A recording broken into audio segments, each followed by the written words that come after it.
Começa agora o programa H2. Hoje São Paulo está chovendo muito. Ontem choveu, teve apagão aqui. E quem está salvando o dia, ou à tarde, ou essa noite, é Alisson Ribeiro. Ele é administrador, especialista em marketing digital, com mais de 20 anos de experiência. Ele atua muito forte em marketing e vendas de produtos e voltado produtos à saúde e do bem-estar. Atuou no mercado de vendas, onde desenvolveu ampla experiência na formação de gestão de equipes comerciais de alta performance. Atualmente, ele está focado em desenvolvimento humano, como treinador, hard trainer, treinador comportamental, inteligência emocional e desbloqueio emocional.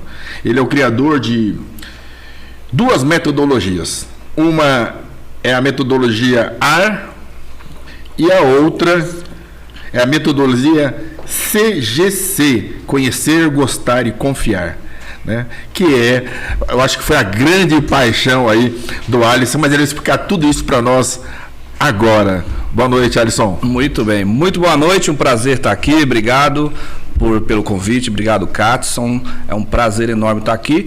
Foi um pouquinho difícil chegar, que São Paulo tá uma loucura hoje, né? Tá tudo por aí alagado, a empresa lá caiu o teto, entrou água. Verdade? Tá, e aí a gente tava no meio da correria lá, saímos para vir aqui conversar com vocês, mas deu tudo certo, né? Então, a vida é assim mesmo, gerando oportunidades. Para uns perderam oportunidade e para outros, como foi no seu caso, tá ganhando uma oportunidade. Sensacional. Alisson, nós aqui do H2 queremos saber um pouquinho mais de quem é Alisson Ribeiro. Você é parente do Dr. Laí Ribeiro ou não? Não. Gosto também muito do Laí Ribeiro, né? A gente tem em comum esse sobrenome. Também temos em comum essa paixão por saúde, bem-estar, qualidade de vida, principalmente no que diz respeito à saúde, mais focado numa forma natural de cuidar da saúde, menos alopatia e mais natureba, né? Então essas coisas a gente tem em comum, mas não sou parente do Laí. Você é também criador de algum tônico? Não. Do rejuvenescimento? A vida toda, inclusive uma das formações que eu não coloquei, eu sou também terapeuta naturista, que eu atuo sempre, já desde o começo dos anos 2000, com produtos sempre voltados para saúde, bem-estar e qualidade de vida, encapsulados, produtos naturais, mas principalmente os aparelhos terapêuticos para ajudar as pessoas a dormirem melhor, né? Cuidar da qualidade do sono e da saúde enquanto dorme. Então a nossa vida profissional foi muito em torno disso, foi daí que a gente desenvolveu nossas habilidades também. Você sabe que o Katson aqui é um dos papas aí hoje do bem-estar do sono, né? Então, isso aí. Ele tá vendendo muito. Somos concorrente e parceiro, meu tempo. Isso aí. Você também mexe com esses colchões? A gente é do mesmo universo. É. Só tem só 25 anos que a gente mexe com colchão só. Desde setembro agora fez 25. Qual o nome do seu colchão? A gente é parceiro da Highflex, né? E eu tenho uma marca própria também, chamada Bem-Estar Natural. Bem-Estar Natural. Ok. Então vamos começar por aí, Alisson. De onde você é, Alisson? Eu sou nascido na região do ABC, em São Paulo, aqui na Grande São Paulo, né? A região ali de São Bernardo do Campo.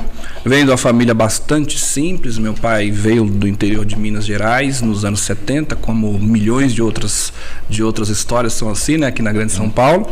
E meu pai, muito simples, muito humilde, veio para São Paulo nos anos 70, casou lá com a minha mãe, trouxe ela para cá. Minha mãe tinha 17 anos. Sua mãe também é mineira? Mineiro, interior de Minas, Ponte Nova. Sim. E aí meus pais, né, meu pai na época 24 anos, minha mãe 17, casou com a minha mãe lá em Minas, trouxe ela para São Paulo, começou a vidinha deles aqui de forma modesta. Meu pai foi para construção civil na época, né? São Paulo estava em construção, né? Em crescimento, tinha muito emprego na construção civil, e é daí que surge a história do meu pai aqui em São Paulo. Um homem muito digno, muito honesto, muito trabalhador, muito esforçado, muito família. 4 filhos, eu sou o segundo. E como, né, a história de tantos outros milhões de pessoas, a gente começou a nossa vida ali no ABC em São Paulo, muito modesto, muito simples, nunca passamos necessidades, mas sempre uma vidinha bem humilde, bem simples, né? Escola pública, periferia, né? E aí, da adolescência para frente, eu comecei a perceber que a vida não se tratava só de trabalhar e pagar boletos. Eu comecei a perceber que tinha alguma coisa a mais para a gente buscar e que, eventualmente, meu pai, com a simplicidade dele, mesmo com todo o esforço, não ia conseguir. A sua mãe era dona de casa, só cuidava só dos 4 filhos. Só dos 4 filhos, né? Que já é muito, né? E me fala um pouquinho, assim, dessa percepção. Como que gerou essa percepção? Porque um jovem aí, dos 14, 16 anos, naquela época ainda questionava alguma coisa, ou já tinha um plano de fazer uma faculdade. Hoje os jovens de 45 anos ainda não saem da casa dos pais. É isso aí. Não é? Não saem da casa dos pais, não teve essa percepção. Você teve essa percepção em que momento da sua vida, com quantos anos, e que te deu o start para você falar, olha, minha vida não é só pagar boleto, não? Quando eu vi que meu pai, por mais que ele trabalhava muito, era muito esforçado, mas, por exemplo, eu fui conseguir comprar o primeiro carro dele com 40 e poucos anos. Mas ele comprou à vista, nunca deveu um centavo para ninguém, né? Com a casinha dele também, tudo comprada, pago direitinho. Mas na adolescência eu já percebi, falei, poxa vida, eu não queria só poder ter um carro com 40 anos de idade igual meu pai. Eu queria poder... Ter antes. Muito antes, né? E aí eu já percebi logo que o caminho era estudar bastante. Estudar... O caminho era estudo. Estudo. Quantos anos você estava? Eu estava ali, quando eu me despertei para estudar, que eu entendi que eu ia mudar minha vida com estudo, eu estava ali com uns 16, 17 anos, que eu me toquei, eu era meio relaxado com estudo, né? Aí ali eu já comecei a falar, opa, peraí, deixa eu tomar juízo, já comecei a estudar de verdade. Você começou a trabalhar com 16 anos, 17 ou não? Muito antes. Meu pai já levava a gente para trabalhar, ajudar ele na obra com 12, 13, 14 anos, já ajudava ele, com 15, 16, a gente já estava há bastante tempo já. Até aprendi a fazer as coisinhas de obra, de construção, né, trabalhando com meu pai. Então, com 16 anos, falou assim, esse negócio de carriola não é comigo, não. Não, eu ia comprar... Eu sei fazer uma boa massa, um bom reboco, mas... Hoje, no máximo, serve para eu poder, de repente, supervisionar um pedreiro que está fazendo alguma coisa para mim. Eu já consigo saber se o cara está fazendo alguma coisa bem feita ou não, mas chegar perto a gente não quer mais, não. Não quer, não. Deixa o profissional fazer. Nada contra, né? Muita dignidade, um trabalho muito digno, né? Mas... Você é administrador de empresa. E aí eu comecei a estudar bastante, comecei a dar uma mergulhada, e aí quando fui ali em 98, aí entrei em pré-vestibular, passei no vestibular, entrei na faculdade, fiz administração, fiz primeiro técnico, depois eu entrei para a faculdade, fiz administração, depois fiz uma pós em marketing lá, comecei nos anos 2000. Mas aí o que acontece? Eu percebi que a gente é formado, né, muito para ser empregado, e eu nunca tive essa mentalidade CLT, eu sempre tive esse tino empreendedor, né? Aí o que eu aprendi na faculdade, né, serviu para alguma coisa, mas não muito, porque a gente aprende na faculdade para ir trabalhar no escritório, para ir ser empregado, para trabalhar numa multinacional, né? Em banco, né?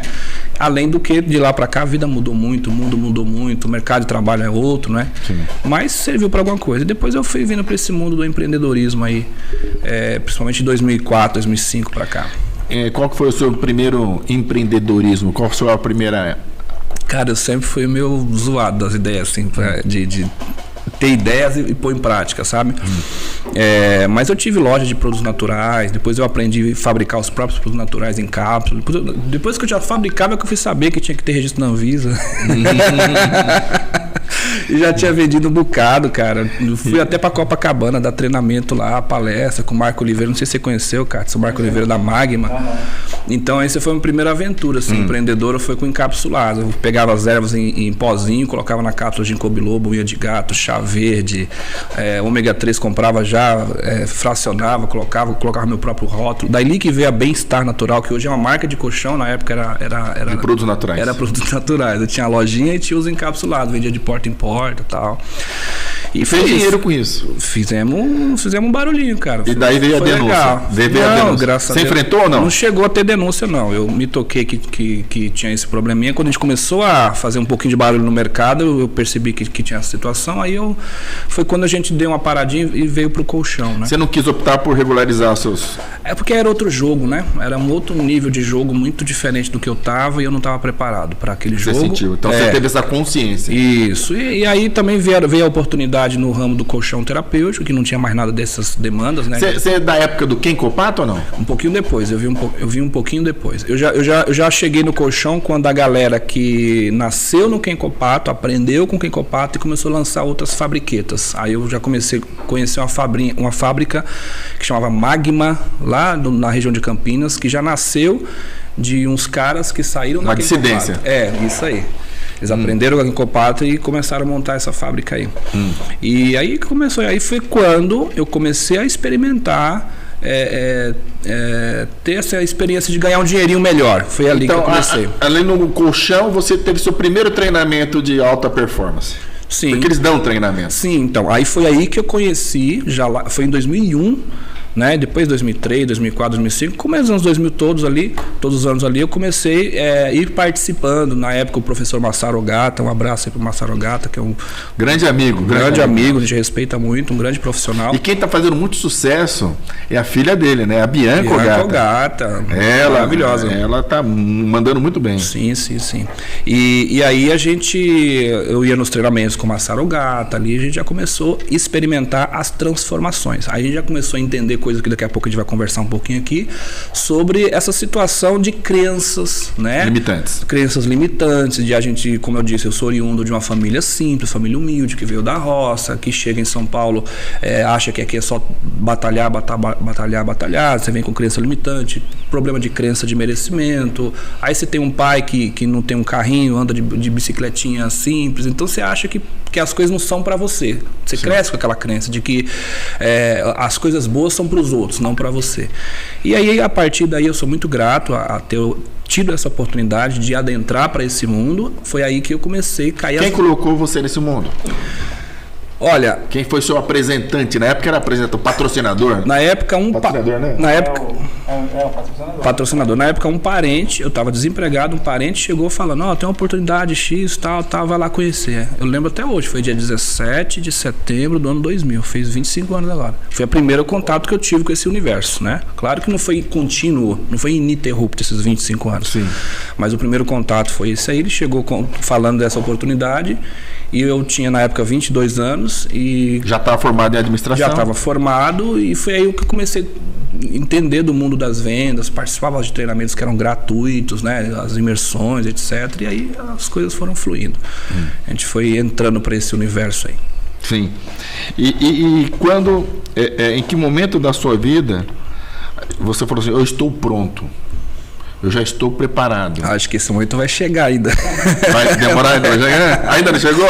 Não, mas a gente hoje, graças a Deus, hoje a gente já consegue ajudar pessoas. Eu pergunto isso, Alisson, por causa que a gente que estuda, a gente sabe que não sabe tudo, né? Claro, sempre tem muito a aprender. Né? Nós desconhecemos o que não sabemos. O que sabemos, já sabemos. É nesse sentido mesmo que eu quis dizer. Ainda vou ficar pronto. E nunca, né? Porque nós somos uma obra em construção. Quando você aprende isso e você não compete com ninguém, é sempre com você mesmo, né? É o tu com tu. Mas teve um momento em que eu falei assim, eu estou com um arsenal de informações e tudo mais, e eu já comecei a ser co-participador de treinamento, já sou um anjo, eu sou, né? Uma pessoa do staff de treinamento. E agora eu estou me seduzindo, porque é apaixonante, né? Você transformar vidas também, e sabendo das suas origens, o que você foi transformado. Que momento que você começou a sentir que as suas participações poderiam ser mais significativas? Tá. Vou contar um fato que aconteceu em 2010, que ele foi um divisor de águas. Tá? Minha vida, na verdade, 2010 para mim foi realmente minha vida antes de 2010 e depois de 2010. Em 2010 eu ainda estava entre colchão e os encapsulados, vendendo de porta em porta, na periferia e tal. E aí um dia acabou surgindo de eu ir parar dentro de uma grande empresa, que até hoje ela existe, deve estar por aí, chamava Cogumelo do Sol, do japonês Masaru, como é que era o nome dele? Não sei.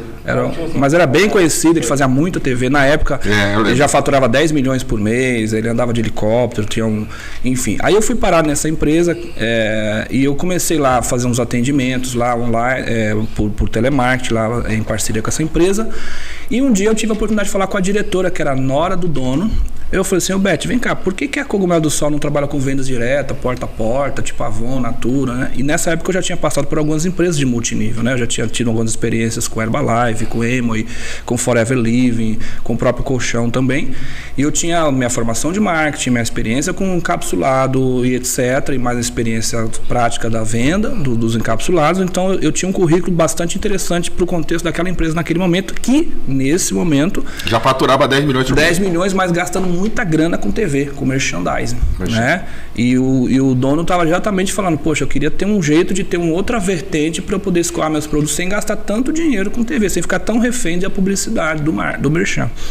E aí eu apareci falando que eu tinha uma proposta para a gente fazer um departamento de vendas diretas lá para essa empresa. Ela olhou meio descrente para aquilo e falou assim, vem cá, eu gostei da sua ideia, mas você consegue pôr isso num papel que na segunda-feira vai ter uma reunião de diretoria de manhã, isso será uma quinta-feira. Na segunda-feira vai ter uma reunião de diretoria de manhã e se você... eu conto isso até para mostrar para as pessoas o quanto é importante você ter ousadia. O quanto é importante, às vezes, você só sabe dirigir carro pequeno e se alguém te falar, toma aqui o volante de uma carreta, você não tem que falar, nunca dirigi carreta, então não vou nem tentar. É volante, tem o câmbio, tem a marcha, então por mais que você não foi, vai e tenta que... E foi isso que aconteceu. Eu não achava que eu estava preparado para enfrentar aquilo. O que aconteceu? Implantar, né? Você estava propondo implantar uma coisa que eu nunca tinha implantado e do tamanho e numa dimensão que eu nunca tinha vislumbrado. Mas eu meio que no blefe, eu falei assim, meio de sopetão, aquilo veio e eu falei, vem cá, eu sei tudo disso aqui, vamos lá, eu vou fazer. Ela falou assim, então põe isso num papel, traz na segunda-feira, vou levar na reunião de diretoria, quem sabe, né? Quem sabe eles olham pro projeto e gostem. Fui para casa na quinta-feira, fiz toda uma pesquisa de mercado e aí eu trouxe, deu 17 páginas de um planejamento estratégico, um estudo de concorrente, estudo de mercado, projeção de vendas, etc, etc, etc. No final coloquei meu nome, minha assinatura, uma foto minha, encadenei e trouxe 3 cópias. Quando eu cheguei de manhã na segunda-feira, a Beth já veio ao meu encontro e falou assim, e aí, fez a lição de casa? Falei, claro. Tirei da bolsa assim aquela apostila. Falei, toma aqui, Beth. Na hora que ela olhou, ela folheou, aí ela olhou assim, levantou a cabeça.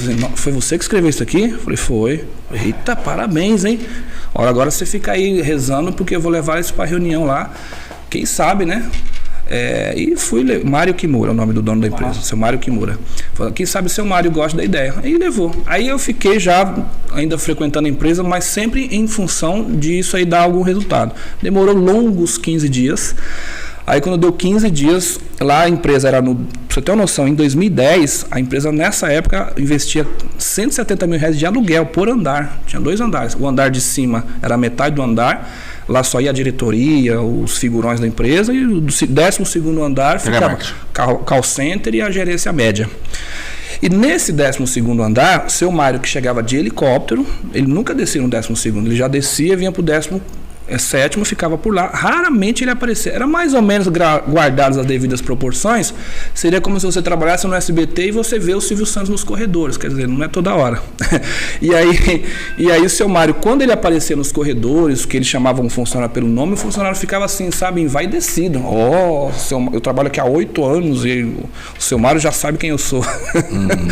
E aí quando o seu Mário vinha no telemarketing, parava tudo, porque ele vinha dar uma palavrinha ali, pegava o microfone, batia um papo com o pessoal ali e tal, aquela palavrinha motivacional de 10 minutinhos, e isso acontecia uma vez por mês, assim.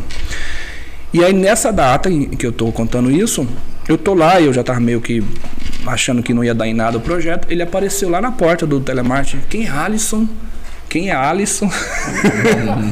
E ele tava com os diretores dele, tava tudo ao redor dele. Sabe o cara importante quando tá andando? Tem os puxa-saquinho, né? Que vai andando ao redor, né? E tava ele e a galerinha toda ali no corredor. Ele, quem é Alisson? Vem cá comigo. Aí eu fui, subimos, pegamos um elevador, 12º. Bom, resumindo. Por conta desse projeto, o seu Mário me deu, na época, um carro 0 km de luxo, com gasolina. Na época ninguém tinha celular, me deu um telefone com linha aberta, era aqueles BlackBerry, lembra da Motorola? Não tinha nem esse touchscreen de hoje, né? Secretária, sala particular, tá? Falou, você tem 3 meses para tirar isso do papel e fazer isso aí acontecer, virar realidade. Aí ele falou, quanto que isso aí vai dar de venda? Eu falei, isso aqui vai dar um plus de R$3 milhões por mês na empresa. Aí eu falei, então tá bom, vou te dar 3 meses de prazo, se der 3 meses e não estiver acontecendo, aí a gente para por aqui. E quando deu mais ou menos 1 mês e meio, eu já tinha atraído para a empresa 17 mil pessoas no pré-marketing interessadas. 17 mil pessoas? Isso, 17 mil pessoas interessadas no pré-marketing para ser distribuidor autorizado do Cogumelo do Sol no marketing multinível. O Viana, eu tinha anos que eu não vi ele, o Viana apareceu nessa época. O Viana foi um dos que apareceu e a gente começou a desenvolver 17 no pré-marketing. E aí aconteceu N situações que acabou inviabilizando por questão de TI, por questão de falta de conhecimento da empresa, do TI, do projeto, questões fiscais, questão de política interna. Esse projeto, infelizmente, não chegou a vir para o mercado do tamanho que deveria vir. Chegou a startar, mas não decolou por N situações internas da empresa, por limitações internas ali. Eles não quiserem investir. Só que não tinha grandes investimentos, não, mas tinha um investimento cultural. Pra você ter uma noção, o seu Mário, na época, ele cortou do call center da empresa que tinha 140 PAs, ele cortou para 40, tirou 100 pessoas, colocou uma galera para ser do meu departamento, e isso gerou um desconforto muito grande interno, mexeu com postos. Mexe um pouco na cultura do desconstruiu alguns castelos, digamos assim, e gerou uma celeuma interna, N situações ali, além da questão fiscal, que é bem complexo, uma empresa de multinível, para quem entende de questão contábil e fiscal, uma empresa de multinível é muito complexa a questão fiscal, porque você vende para o revendedor, ele tem que vender lá na ponta, e lá na ponta é informal, né? Então o governo, ele quer aquele lado da informalidade também, né? E por aí vai. Então é bem complexo, e por conta disso meio que deu uma naufragada logo de início, né? Mas mesmo assim eu conto isso com muito orgulho, porque... Mas você ficou com o carro? Não, devolvi o carro, mas o que aconteceu? Aquilo nunca mais eu voltei para o mesmo estágio que eu estava antes, porque dali expande. A minha mente porque eu fiquei muitos meses só em reuniões com coisas muito interessantes, sabe? Me abriu a mente para muitas coisas, e foi dali que eu fui parar na Nippon Flex. Aí eu saio dali dessa experiência e 2 meses depois eu caio na Nippon Flex em outubro de 2011. Aí que eu conheço o Katson, e quando eu chego na Nippon Flex, cara, em 4 meses a gente simplesmente voou. A Nippon Flex era do Katson? Não. É de uma empresa lá de Maringá. Também foram ex-Kenkopato, o pessoal que aprendeu lá na Niken, e aí montou a Nippon Flex. A Nippon Flex, ela nasce do Levi Guimarães. O Levi Guimarães era dono da Nippon Mag. Aí a Nippon Mag também, de novo, por questões fiscais, teve um problema seríssimo no final dos anos 90. E a Nippon Flex absorveu os vendedores que eram já treinados, já eram capacitados, que vieram da Nippon Mag. Ligação, né? E a Nippon Flex já começa grande, né? O investidor, tal, pegou os vendedores, montou a fábrica e ficou muitos anos sendo uma das maiores do Brasil. Não sei como é que está hoje, porque mudou muito o mercado, né? Mas dali, dessa experiência dessa empresa que eu citei agora, dali eu caio na Nippon Flex, cara, em 4 meses a gente transformou a vida, assim. Comprei imóvel, comprei carro zero, tudo assim num intervalo de menos de 6 meses. A gente viu com aquela energia, né, já de fazer acontecer, aquela fluidez. E é disso que também a gente vai falar daqui a pouco, porque é daí que eu pego... essa experiência que você teve lá no Cogumelo do Sol, que ela foi um divisor de águas na sua vida. Quando a pessoa sabia que você, por exemplo, na Nippon Flex, você veio do Cogumelo do Sol, mas não tinha virado aquele projeto seu. Isso era bom, era ruim, ou era muito pelo contrário? Não estava muito ligado uma coisa com a outra, mas a minha energia de fazer acontecer, daquela cabeça porque, por que eu falo que ali foi a virada para mim? Porque foi ali que eu mesmo me reconheci como uma pessoa que tem capacidade de gerar uma transformação importante no ambiente. Né, de chegar no ambiente e gerar uma transformação e fazer acontecer. Porque você chegar dentro de uma empresa que já fatura 10 milhões e você virar a empresa de perna para o ar, igual aconteceu ali, né, eu falei, até que eu tenho uma competência um pouquinho superior do que eu pensava. Né? E eu dei conta de fazer aquilo que eu propus para a empresa. Só não virou mais o que tinha que virar, não foi por questões minhas, né? Foi por outros fatores que estavam fora do meu alcance. Fatores, né, variáveis incontroláveis. Sem seu controle. Estava fora do meu controle, né? Dependia de outras situações, e aí é que entra outra questão que eu também atribuo esse meio sucesso, digamos assim. Me faltou um pouquinho de inteligência emocional, né? Porque dentro de uma empresa, quando você se posiciona como eu me posicionei ali, aonde aquilo que eu estava fazendo mexia, né, com muitas outras situações e interferia em outros departamentos, você tem que ter muito jogo de cintura, você tem que ter muita inteligência emocional para você saber ter o jogo de cintura para fazer acontecer mesmo onde você está causando um impacto em outras pessoas, não é isso?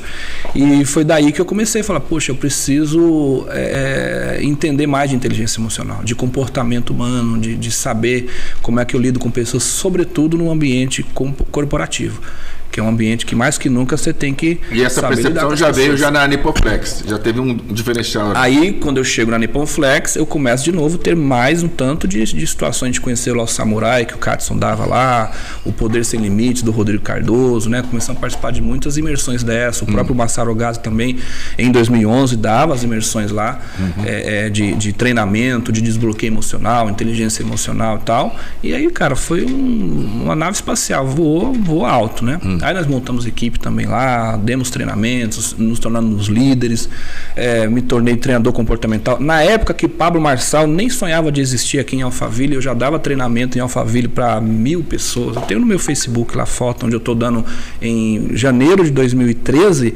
treinamento para vendedores de colchões. 25 de janeiro de 2013 eu tenho dando treinamento para vendedor da Nippon Flex lá em Alphaville, ali onde hoje está o Pablo Marçal lá, que faz esse barulho todo lá. A gente já estava nessa época, né, cara? Sei lá, fazendo a bagunça lá. Então, graças a gente conta com muito orgulho assim, a nossa trajetória nesse sentido.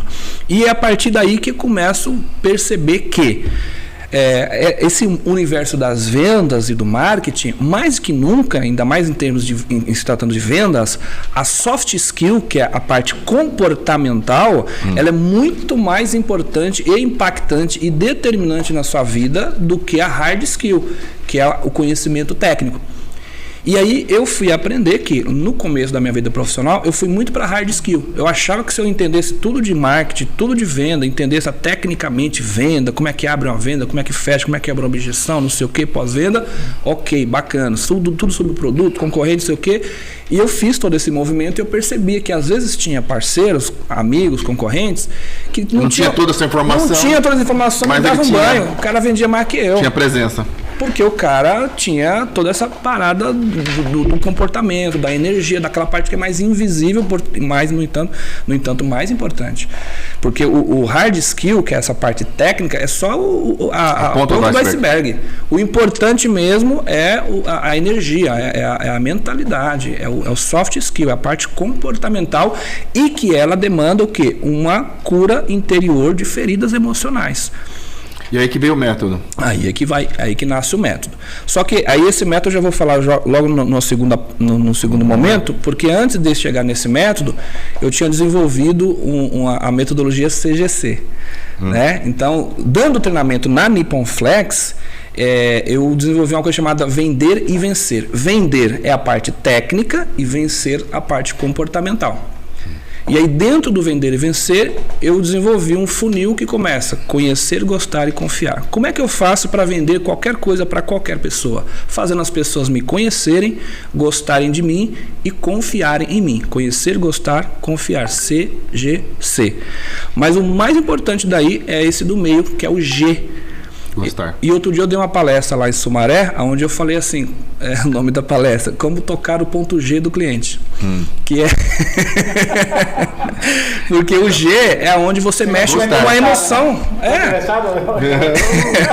Não, mas hoje essa pegadinha nova que o marketing digital fez enxergar, né? Não, e eu fiz para testar, para ver como é que ia. Tá no YouTube aí, quem quiser ver, tá lá no YouTube. Pode colocar como tocar o ponto G do cliente. Tá lá, tá no meu blog, tá no meu YouTube, tá no meu Instagram.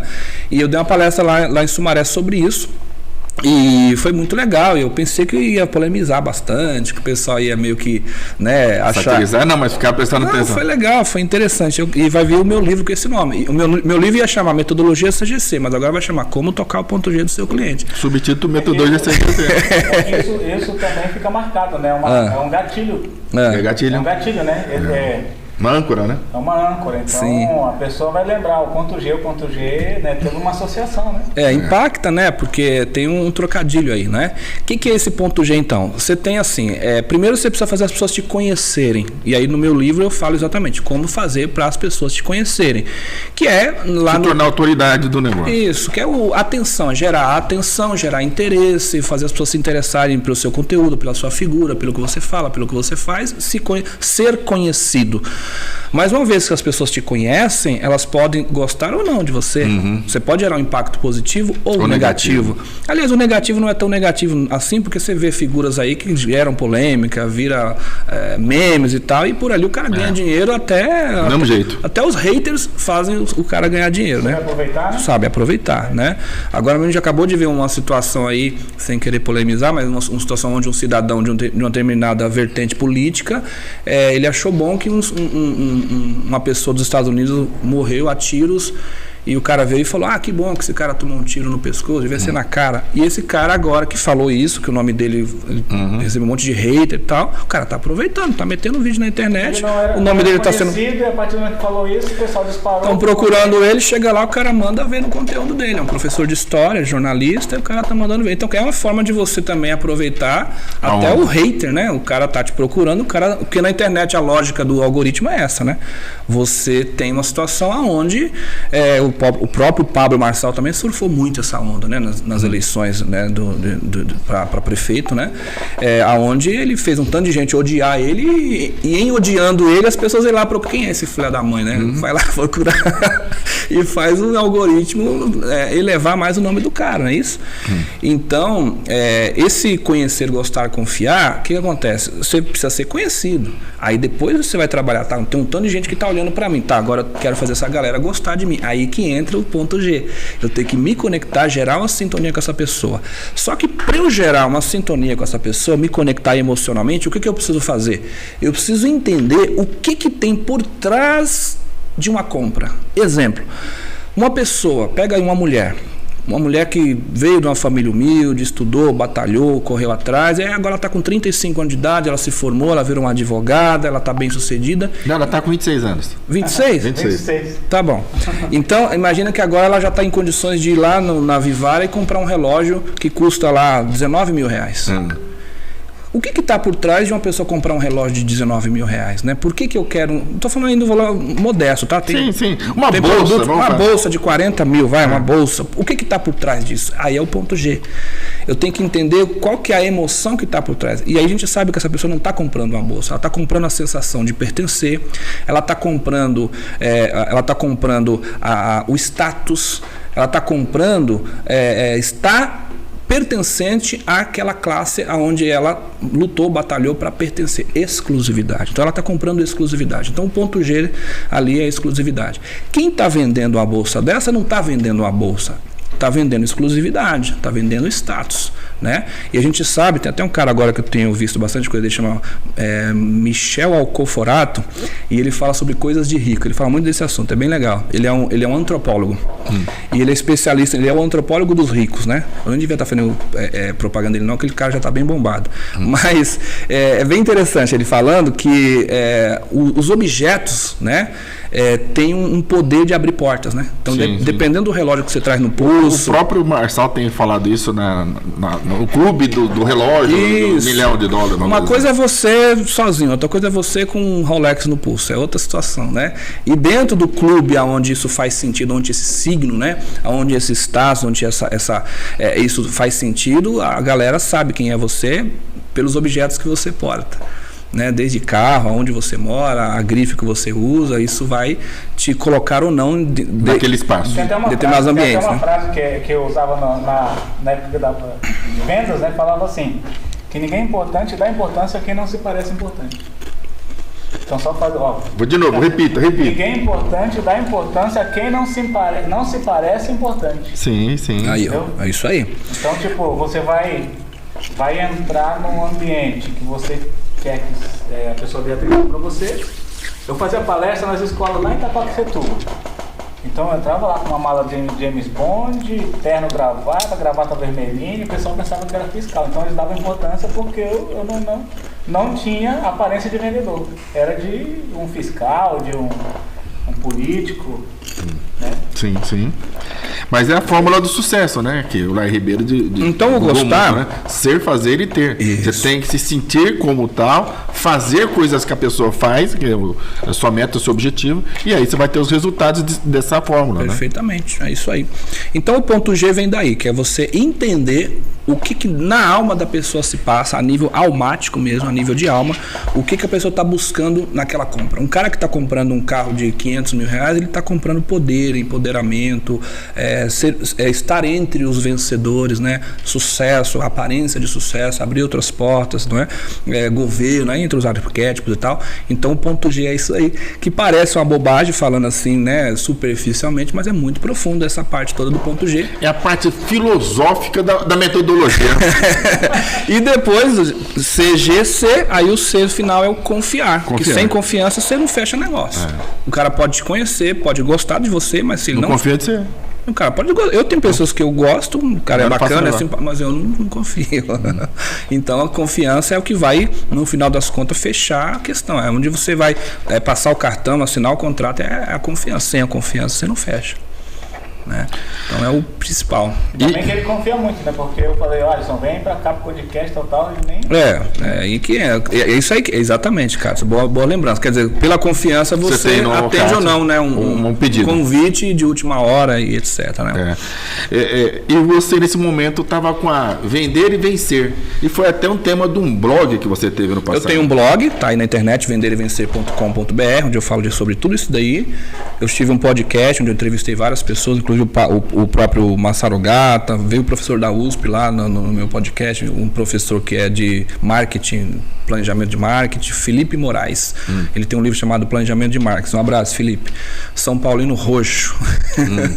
E aí a gente teve esse podcast, a gente conversou com a galera bacana lá sobre esses temas todos aí, falando de vendas e de comportamento. Mas é também tema de um treinamento seu. Isso. Aí eu cheguei a dar uma imersão para vendedores. O nome da imersão é Vender e Vencer. Vender e Vencer. Hoje já não é mais o nome da imersão. Hoje é só um produto, né, da minha prateleira. Então eu tenho ainda o treinamento Vender e Vencer, que é para in-company, para empresas, para equipes. Eu ainda dou esse treinamento, mas ele não é o nome da imersão.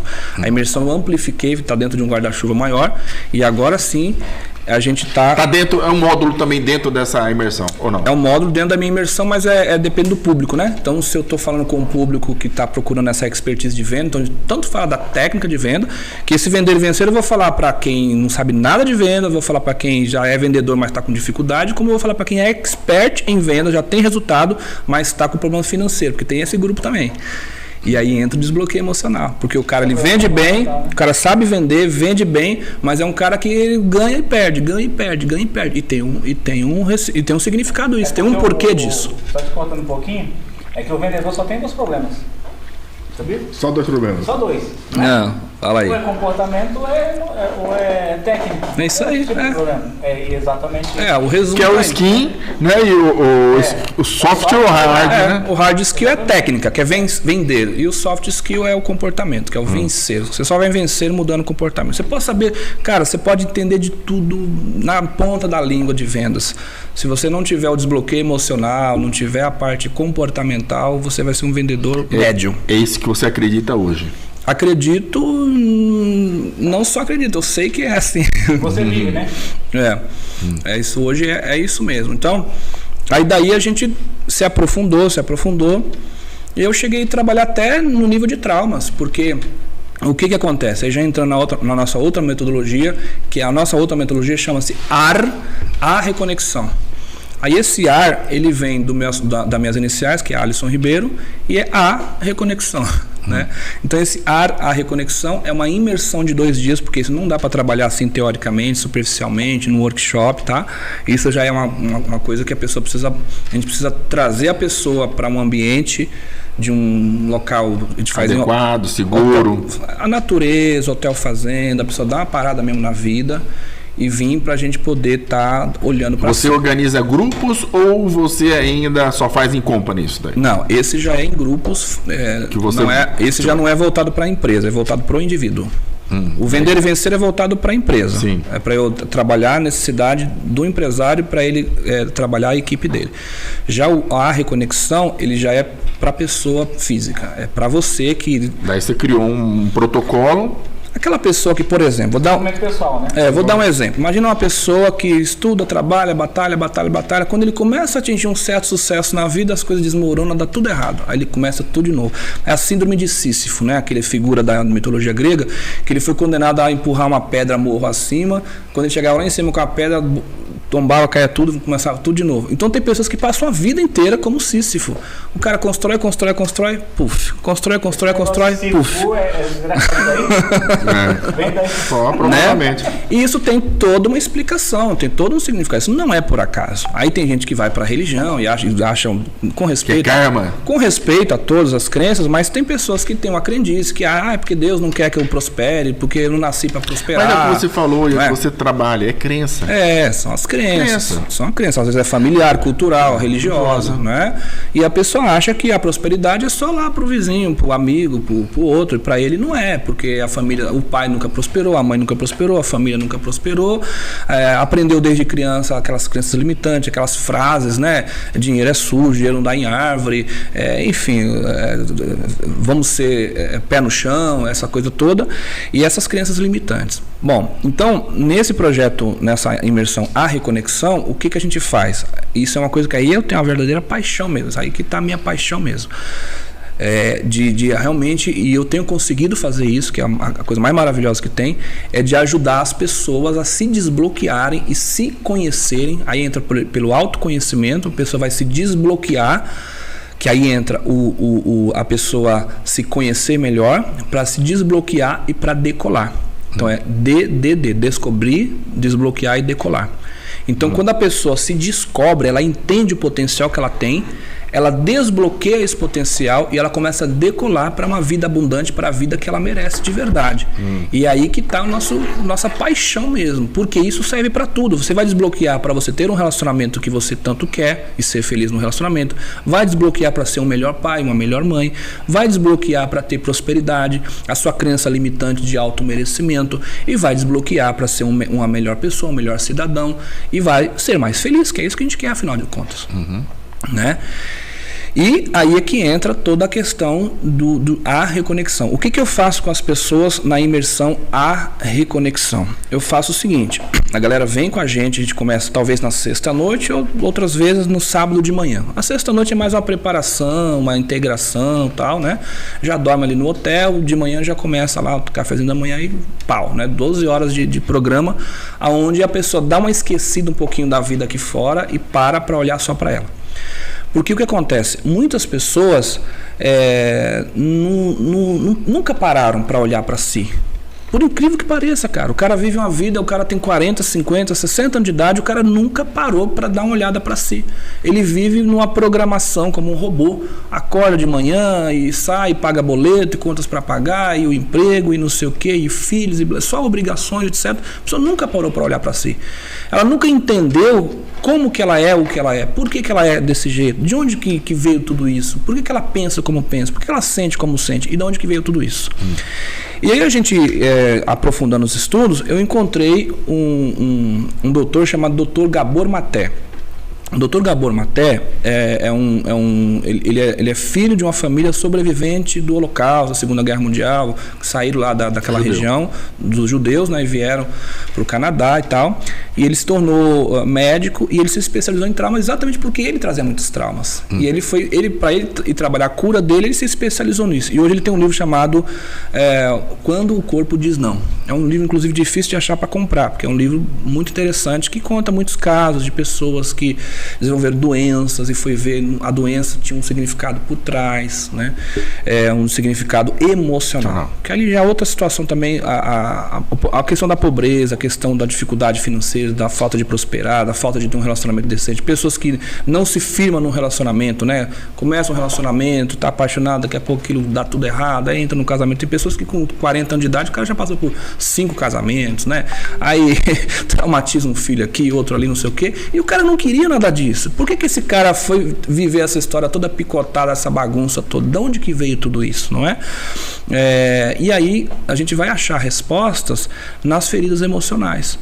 Então, desde que a gente está na barriga da mãe, eu acho que isso é uma puta de uma sacanagem, né, Cartson? Porque, cara, você já nasce todo cagado, sabia? Todo fudido, porque você já nasce cheio de bloqueio emocional, cara. Porque se você tá lá 3 meses de gravidez, sua mãe, 3º mês de gravidez, a sua mãe teve um BO qualquer com teu pai, pronto, já tá te traumatizando. Já vai catar em você ali, né? Já na barriga da mãe. Você nasceu, você tem 3 meses, sua mãe foi no banheiro, tá com diarreia, ela ficou mais tempo no banheiro do que o normal. Para criança de 3 meses que está no berço, é uma dor do abandono. Pronto, tá abandonada, porque minha mãe tinha que estar aqui. Para criança de 3 meses de idade, a mãe tem que estar ali. Cadê minha mãe? Não é possível que minha mãe não está aqui. Minha mãe tinha que estar aqui. Minha mãe não está aqui, ela me abandonou. Então tem uma coisa errada comigo. Aí já entra a autoestima. Tá certo? Aí o pai foi embora de casa quando a mãe estava grávida de 6 meses. O que aconteceu ali? Rejeição. Foi comprar cigarro e não voltou mais. Foi comprar cigarro e não voltou. Então você já teve ali rejeição. Então aqui, você já nasce todo fudido, cara. Você já nasce com trauma, não é? Então você tem ali rejeição e abandono, que é a primeira. Essa rejeição e abandono está no nível do ser. Já é a parte do ser. Que aí você está rejeitado. Quer dizer, o que é a rejeição, se não você receber uma informação como quem dissesse assim: você não teria o direito de existir. Não era para você estar aqui. Quem foi que mandou você nascer? A gente não te queria. É mais ou menos isso. E essas feridas da alma, ela não é uma ferida porque ela aconteceu de fato. Ela é uma ferida porque a criança sentiu aquilo. Essa que é a diferença. E construiu. Ela não necessariamente ela foi rejeitada. Ela se sentiu rejeitado dentro da limitação psicológica dela naquele momento. Da sua formação. Porque veja, olha que interessante, a criança na barriga da mãe, ela ainda não desenvolveu completamente um cérebro, mas ela já desenvolveu a emoção, porque o nosso coração, ele é desenvolvido antes do cérebro. A gente primeiro sente para depois pensar. E aí entra o Dr. Joe Dispenza, que fala do Heart Coherence, que é a coerência cardíaca, né? O nosso coração, ele tem um campo elétrico que é 100 mil vezes, aliás, 5 mil vezes mais potente do que o cérebro. E está recente a informação de que o coração tem neurônios. O coração pensa. E o coração é o único órgão que manda informações para o cérebro e estimula o cérebro. Todos os outros órgãos recebem do cérebro, né, os estímulos. O coração não, ele é que manda para o cérebro. Então a gente primeiro pensa com o coração. Então a emoção, ela é muito mais potente do que a razão e do que o pensamento. O sentir é muito mais importante. Aí é que entra o comportamental. Por isso que quando o cara sabe muita coisa, ele entende muita coisa, ele é muito inteligente, você vai ver pessoas que são gênios. O cara é inteligentíssimo, tem diplomas aí da USP, não sei mais o que, PhD, e o cara é um fudido, é um quebrado. Não ganha para comer. Por que isso acontece? Porque não é só pensar, né? Porque tem alguma coisa de bloqueio no nível sentimental e emocional, no nível de alma, que tem que descer lá no nível subconsciente para resolver. E aí esse Dr. Gabor Maté, que eu estava falando sobre ele agora, com esse livro Quando o Corpo Diz Não, ele vai falar que a nossa mente, ela não está só aqui. A gente tem a tendência de achar que a mente é aqui, né?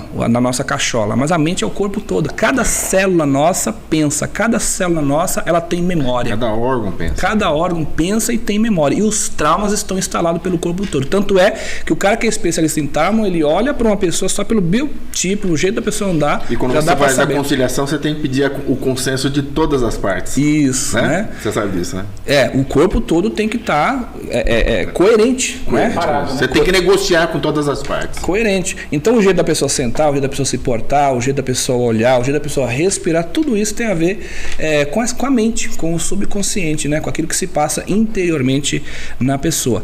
Então essa reconexão nossa, a reconexão é a pessoa se reconectar corpo e mente, coração e mente, para ela poder desbloquear para ter uma vida abundante. Porque esse desbloqueio, aí vamos fazer aqui usando o workframe de uma árvore. Você imagina uma árvore onde as raízes representam as feridas da alma, as feridas emocionais e os traumas. Ali está, as raízes. Aí se você vir cá para os frutos, você imagina uma árvore que está com fruto podre, maus frutos, ou frutos mirrados, ou não tem frutos. Se você for lá tentar ajustar isso no nível dos galhos, no nível dos frutos, você pode até ter um fruto lá que está meio embolorado, sei lá o que, está com um bichinho lá, você vai lá, tira e ajeita, mas vai voltar tudo de novo, porque aquilo lá veio da raiz. E é lá na raiz que está a dor do abandono, a dor da rejeição, da humilhação, da traição e da injustiça. Então você vê, uma criança, a gente está falando não sei se eu estou falando muito rápido. Não, tudo bem. Tá legal? Você pega uma criança que ela... eu estava falando de vendedor. Dá um exemplo. Eu estou deixando de falar. Porque já a gente vai fazer as perguntas capciosas. Então vai lá. Mas é que isso que tá. Esse assunto eu sou muito apaixonado por ele, então deixar Você faz o peixe meu pela boca, né, Cátia? Aí, então tá bom. Só tá anotando aqui. Só estamos anotando aqui. Pau! Pode ir. Mas o que acontece? Eu tava falando de vendedor. Então vamos falar então aqui de feridas emocionais, vendedor. Pega um vendedor que o cara é estudado, o cara tem formação, o cara é experiente, mas o cara não decola. Não sai da merda, meu. O cara vende e não sai da merda. Tá, de onde que tá o problema aí? O cara é burro? Não, burro ele não é. O cara é preguiçoso? Não, o cara é trabalhador. O cara é esforçado, o cara corre, o cara sabe vender, sabe tudo. Por que não tá desenrolando? O que tá acontecendo? Aí é que entra as raízes, né? Então vamos pegar aqui um exemplo, tá? Imagina uma pessoa lá que ele tinha 3 anos de idade e o pai simples, humilde e tal, e aí eu tô contando aqui, isso aqui é a minha história, tá? 3, 4 anos de idade e era louco para ter uma bicicleta, né? E nunca ganhou essa bicicleta. E um dado dia a mãe fala, então amanhã seu pai tá para ir na loja ver bicicleta, fica torcendo aí para ele trazer sua bicicleta, viu? Aí nem dormiu a noite, né? Acordou de manhã já e ficou lá no portão esperando o pai virar a esquina, era uma ladeira, o pai virar a esquina para chegar com a sua bicicleta. E eis que o pai chega com a caixa enorme, mas era a bicicleta dele, não a bicicleta da criança. Por quê? Para o pai, na simplicidade dele, a bicicleta era um meio de transporte. Imagina um pai, você vende pedreiro com 3 crianças, vai deixar de comprar uma bicicleta para ele ir para o trabalho e economizar a passagem de ônibus, né, para ter mais dinheiro para comer. Poder investir também. Para poder comprar uma bicicleta para uma criança brincar. Na cabeça do pai não existia isso, né? Mas para a criança foi o quê? Foi um trauma. E esse trauma tinha um nome, esse trauma foi o trauma da injustiça e da traição. A criança se sentiu traída, ali foi uma traição. Como assim meu pai prometeu, minha mãe prometeu e não deu? Eu não confio mais no meu pai, ele me traiu. E aí essa criança cresce, primeiro com a dor da traição, com a dor, né, com a crença limitante de não mereço, se meu pai não me deu, porque eu não mereço. Eu não mereço ter uma bicicleta. Problema de confiança nas outras pessoas. Exatamente. Porque o próprio pai não foi confiável. Quem me promete não cumpre. E parece uma bobagem? Para a cabeça de um adulto parece. Mas para a cabeça de uma criança de 4 anos, né? Para a cabeça de uma criança de 4 anos... Você não pode prometer nada e não cumprir, porque senão você está ferrado. Isso. Né? Exatamente porque entra como uma dor da traição. A criança se sente traída, né? Você de verdade, gera na criança uma dor de traição e ela leva para a vida toda, né? E isso vai gerar comportamentos na vida adulta onde a pessoa vai ter dificuldade de relacionamento no nível amoroso, no nível do mercado de trabalho, não consegue confiar nos colegas, não consegue confiar em nada, não consegue empreender e vai bloqueando, né? Não consegue confiar em si, porque se você não confia no seu pai, você também tem problema de autoconfiança. É aí que ela está implantando as gestalt, né? Que são as feridas, né? A partir desse momento que Sim. fica fixado, né, que são essas feridas, e quando ela passa por uma situação semelhante, ela retrai novamente. Né? É um carimbo, né? É um carimbo que ficou ali implantado, ficou carimbado ali na alminha da criança, aquilo ali, e no nível do inconsciente, né? E a mãe... Não tem controle, né? É automático, né? Porque a criança até os 7 anos, tudo que você fala para a criança, ela vai direto para o subconsciente sem filtro. Então, assim, é muito sério, né, criar uma criança. Infelizmente, eu acho que essas coisas devia a gente aprender, talvez, na escola um pouquinho, a gente aprende muito teorema de Bhaskara, né? Muitos detalhes, que nem você tem falado muito do subconsciente. Eu entendo que não existe o subconsciente. Existe a consciência e o inconsciente. E a inconsciência. O inconsciente. O que é consciente? É o que está à sua disposição, que não é 5% do seu conhecimento. Tá. E o inconsciente é aquilo que está gravado lá, que são os áudios, são os vídeos, são os diálogos, tudo, desde a época intrauterina até agora, está inconsciente. Tem coisas que é mais fácil você buscar no inconsciente, tem coisas que é preciso técnica para você buscar no consciente. Mas tudo que você vê, ouve ou sente, está gravado. Está gravado. Onde? No inconsciente. No inconsciente. Há literaturas que usam um termo, outros, mas eu também sou, eu tô igual a você. Eu gosto do inconsciente também. Eu gosto muito do inconsciente, por causa que porque quando você fala em subconsciente, parece que é uma coisa menor. né, sub. E é até o contrário, abaixo. Né? E ele é os 95% de tudo. E comanda, né? viu? É o iceberg quase que inteiro. E comanda. E comanda sem estar à tona. Por exemplo, você vai dar uma resposta para uma pessoa, para uma vida, para uma situação, sem ter consciência de que aquilo é uma resposta emocional. Uhum. Você está entendendo? Sim, sim. Você está vivendo aquilo e as respostas que você está dando para você, para o outro ou para a vida, é de uma coisa que você não tem consciência. Sim. Ou seja, está lá no seu inconsciente. Então, por isso que há a necessidade da ressignificação. Você cuidar de você por um período, como você se propõe, em 2 dias ou em 24 horas, eu vou dar a oportunidade de você trabalhar com você mesmo. Uhum. É isso, né? Se olhar, né? Olhar para si. Você vai ter essa oportunidade. Não é muito, é pouco tempo. Sim. Porque é muita coisa para trabalhar.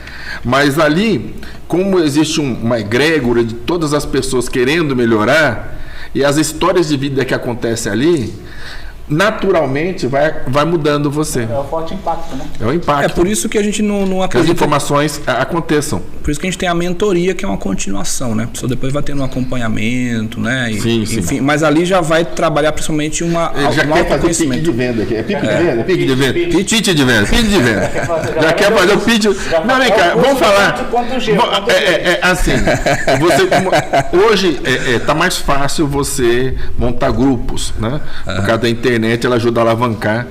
Né? Antigamente, na nossa época, era um grupo de 100 pessoas já era bacana pra caramba. Né? E hoje... E muitas vezes a pessoa ia no curso sem saber o que ia acontecer lá. Né? Isso. Porque colocava o cara, a pessoa empurrava o cara lá dentro e ele ia descobrindo lá dentro. Isso aí, é muito bacana. E hoje não, hoje você está vendo grupos desse tipo de treinamento com 1.000, 2.000, 3.000 pessoas. Às vezes nem hotel... comporta mais. Por causa que a internet fez uma alavancagem que na época não tinha precedente. Né? Então, voltando a esse ponto, como é que você faz, como as pessoas tomam conhecimento desse treinamento hoje aí? Com você? A gente tem o Instagram, o principal, né? O nosso Instagram é Instituto Alisson Ribeiro. Instituto Alisson Ribeiro, está no Instagram. No YouTube tá lá, Alisson Ribeiro, você acha lá, treinamento comportamental Alisson Ribeiro, né? Se colocar lá como tocar o ponto G do cliente, vai cair no meu canal também.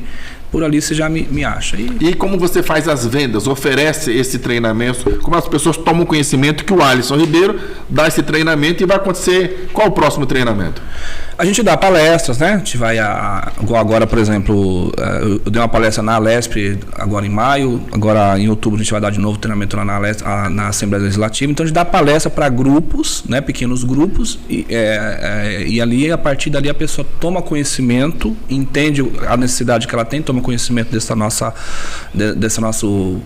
nossa imersão e entra com a gente, né? E aí vai então, estar se cadastrando para o próximo. Qual o próximo treinamento? Já está marcado? Já está agendado? A próxima imersão que nós vamos ter está para a segunda quinzena de novembro, mas não tem um dia certo, não. Ainda segunda quinzena de novembro. Né? Isso a gente faz a cada 3 meses só, por enquanto. A cada 3 meses. Grupinhos pequenos, tá? Porque a gente trabalha as pessoas de uma forma bastante intensa. É um grupo de 40, 50 pessoas. 40, 50 pessoas. É um bom grupo já. Então a gente vai para um hotel bacana. Geralmente, onde que você trabalha? Interior de São Paulo, Sumaré, região de Campinas, né? Região de Atibaia. A gente especifica ali um local e bem legal. Esses 2 dias de treinamento, você está falando e tudo mais e tal, mas o que se diferencia do Conexão Alfa, do que se diferencia do Albatroz, do que se diferencia do IP, do método Samurai, o que se diferencia do método IP do Pablo Marçal.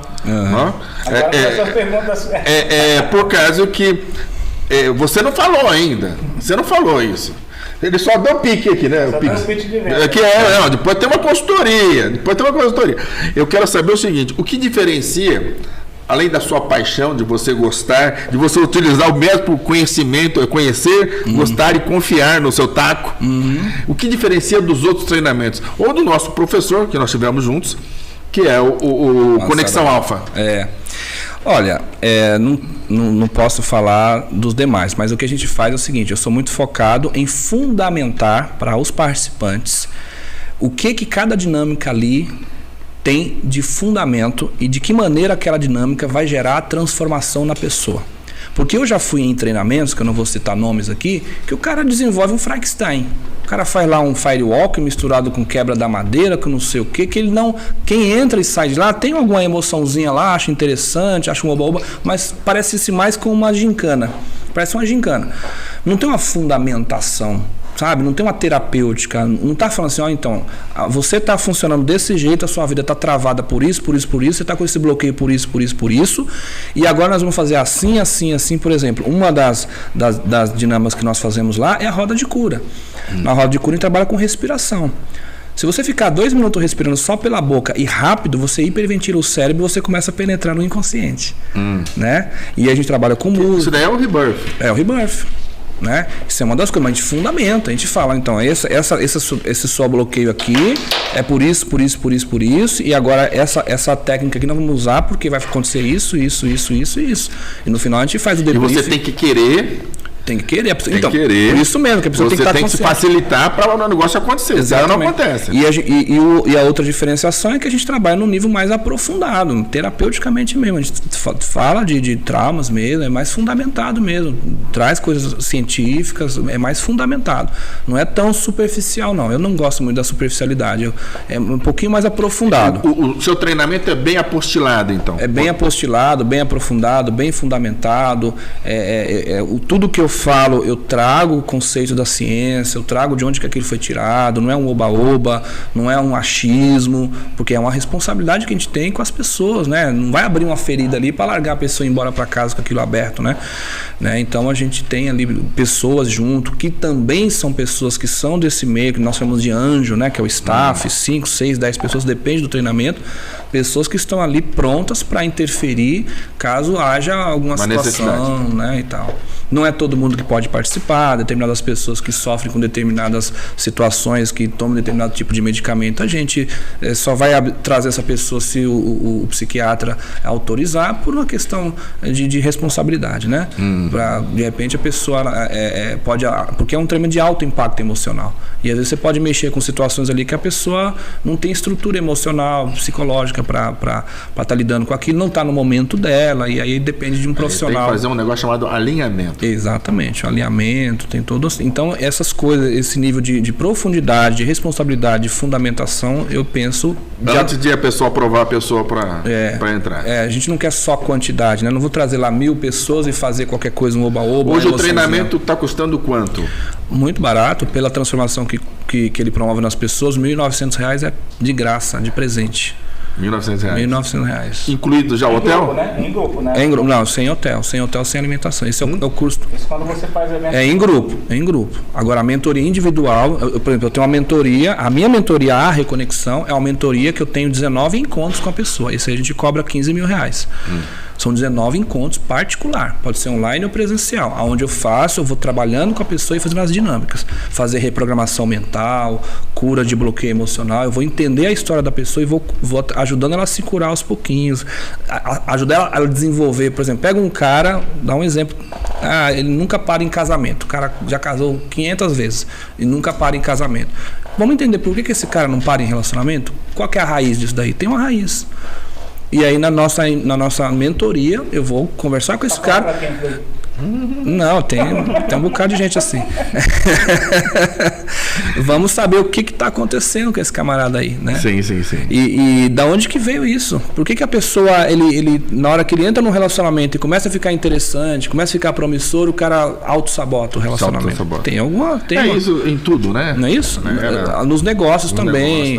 A gente tem notícias de que, não sei nem se é verdade, mas dizem, tá? Que 90 e tantos % de quem ganha na Loteria Federal volta a ficar pobre, né? O cara perde tudo de novo, né?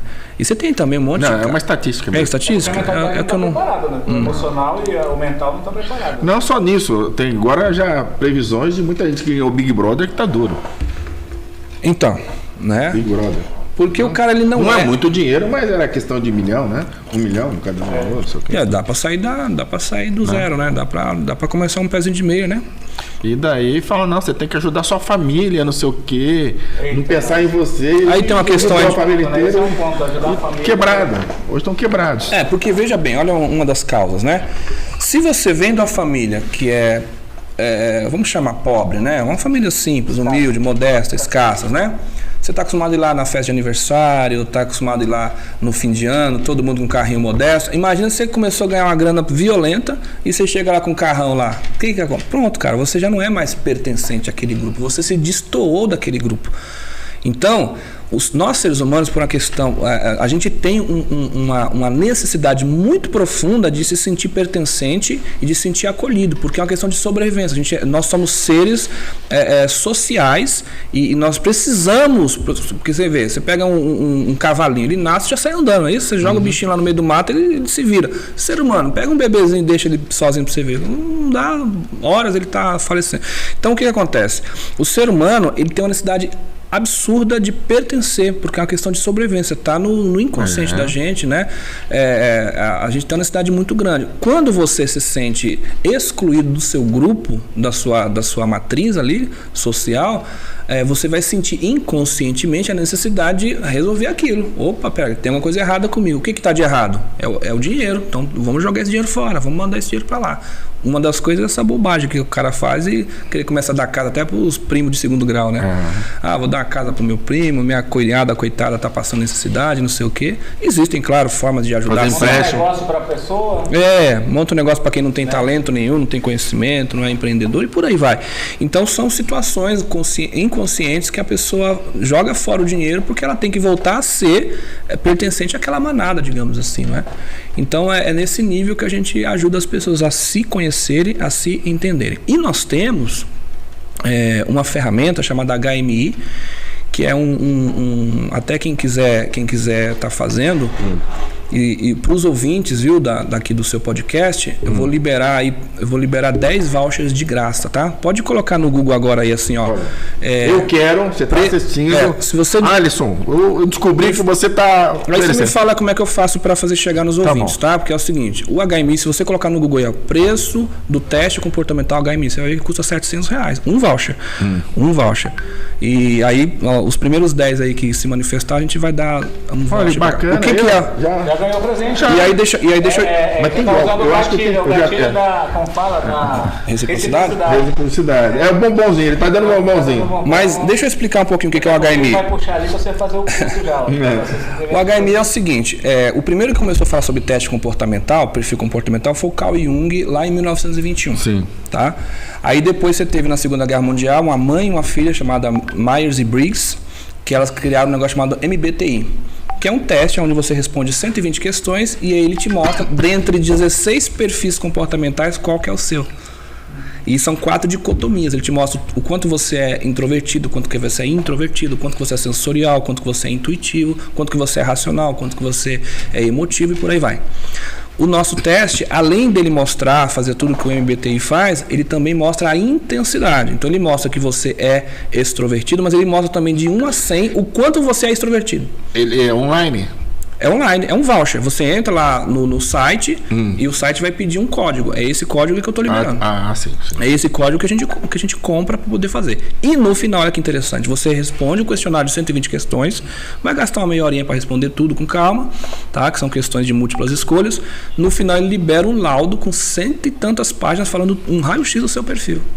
Olha que legal. E ele já mostra. Isso serve para o empresário também saber quem ele contrata, quem ele não contrata. Porque você imagina você colocar um cara que é introvertido, por exemplo, o vendedor da Coca-Cola. O cara tem que visitar 30 estabelecimentos por dia para tirar pedido. É muito intenso, é muito dinâmico, tal. Ele vai levar nãos, ele tem dificuldade. É um cara que, se ele for muito introvertido, no meio do expediente ele está desfalecendo, ele está sem energia. Não aguenta mais.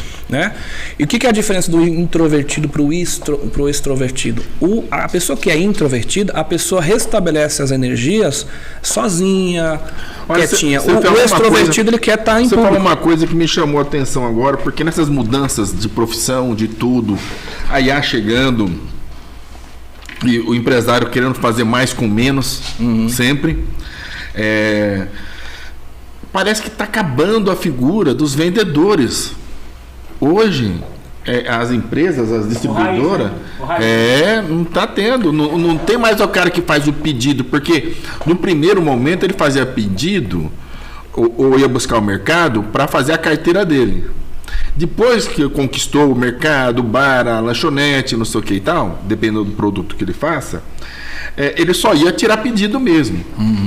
Hoje as empresas, e você é especialista em venda, uma das suas especialidades é venda, hoje as empresas não estão contratando mais ninguém e você tem que pedir direto para a fábrica. Ela já tem um questionário, você faz pedido, pode ter um agente de negociação quando você quer uma interferência, alguma coisa, mas é quase que tudo automático.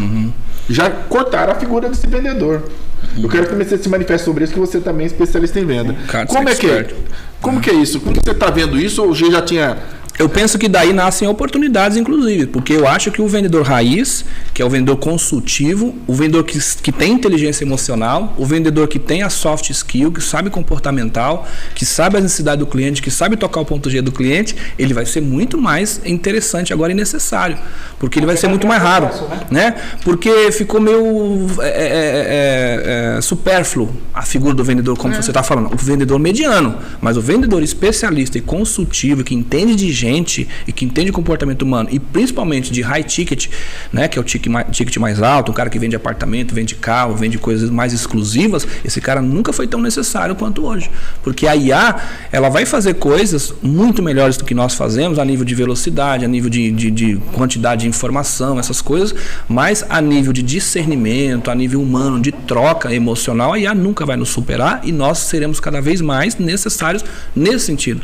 Então as profissões que demandam essa interação humana, esse contato humano, esse tocar o ponto G, né, essa questão emocional, essa coisa mais da subjetividade, do jogo de cintura e tal, isso daí, quem souber atuar nesse nível, nesse patamar e nessa especialização, vai se destacar muito e vai ser muito necessário, porque esse profissional vai ficar cada vez menos, né? Porque todo mundo vai ficar se acostumando a comprar as coisas self-service. Ontem, por exemplo, eu estive no shopping, fui comer uma yakisoba.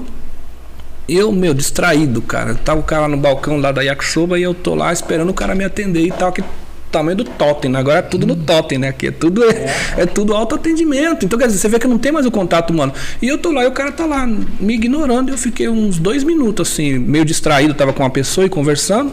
E tô ali esperando que o cara, né? Vai fazendo o pedido, né? Visse que eu tava ali pra me atender. E a gente às vezes se esquece, cara, que eu tenho 47 anos. Apesar que com essa cara de 32, eu tenho 47 anos. Então a gente ainda é da época analógica, né, cara? A gente ainda é da época do tete a tete, do corpo, né?